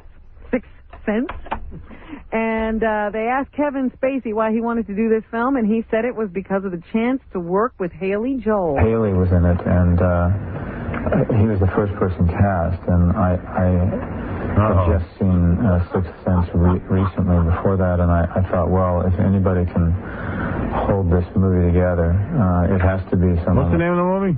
Pay It Forward. All right. I had enough. He was dying to work with a little kid. Why not? Kid's a good actor. Go ahead. What else is in there? And finally, Spike Lee has something at the theaters now called Bamboozled. Yeah. And the lead character's name is Pierre. What is Pierre thinking about this new show he puts on? Somebody told me that this film made $1 million. That was it. Oh, it can't make money. And the person wrote me a fax and said, how is it that this guy is still getting movie deals when the film can't even make $1 million? I told you he's got Hollywood bamboozled. Pierre Delacroix's thinking is this: I'm going to give the networks the most racist, offensive, stereotypical show. I'm so sick of his rap. Ever imagined. Just make a good movie that people want to see. Stop with all the messages. He can't do that. And therefore, I'll get fired. I'll be able to get my money. Walk out of the contract. Maybe I don't know what he's talking about. I don't even care. The show the movie makes about as much sense. It was one of those films that was so bad I had to immediately go out and see a good movie to get the thought of it out of my head. I had the best time. What I did was I got a copy of the X-Men on videotape, and I watched it again, and I enjoyed it. It's a wonderful film. There's something on pay-per-view now I would recommend. Ghost Dog. Oh, Ghost Dog's great. I saw that. Excellent film. That's a good one. I watched that nude. Because you could get it at home. Yeah. All right, Robin, thank you. That's what's happening. Jackie, way too many Heineken Marling, thank you. Your Filthy New Dirty Joke CD, F. Jackie, is the talk of the town. Now available coast to coast on Oleo Records. What are you talking about? I think on Mars. This Saturday, November 4th, at the Webb Theater in Phoenix, Arizona. For MP3 audio and Filthy 3D Joke, man, visit jokeland.com. I want to thank Leanna Hart. Sexy Leanna Hart. She'll be at Frank's Chicken House in Manville, New Jersey this Wednesday through Saturday. She's a good sport. For more information on Leanna, go to sexyleanna.com. LEANNA.com. Sexyleanna.com. Elliot Offen, thank you. If you want to order Elliot's manuscript, pristine physical condition, send a check or money order, $10, $3 postage. It should be made out to Elliot Offen and sent to 7234 Austin Street, Suite 3C, Forest Hills, New York, 11375. I want to thank the guy who brought in his dead daughter. Oh. That was quite an event. I'm still trying to recover. See Gary this Saturday night at Madison Square Garden at the Professional Bull Riders All-Star Shootout. Stuttering John Donkey Show every Thursday night. StutteringJohn.com has tickets. Benji with Oral Pleasure Specialist Raquel Devine on nyexotics.com, and to book KC, go to bookkc at AOL.com.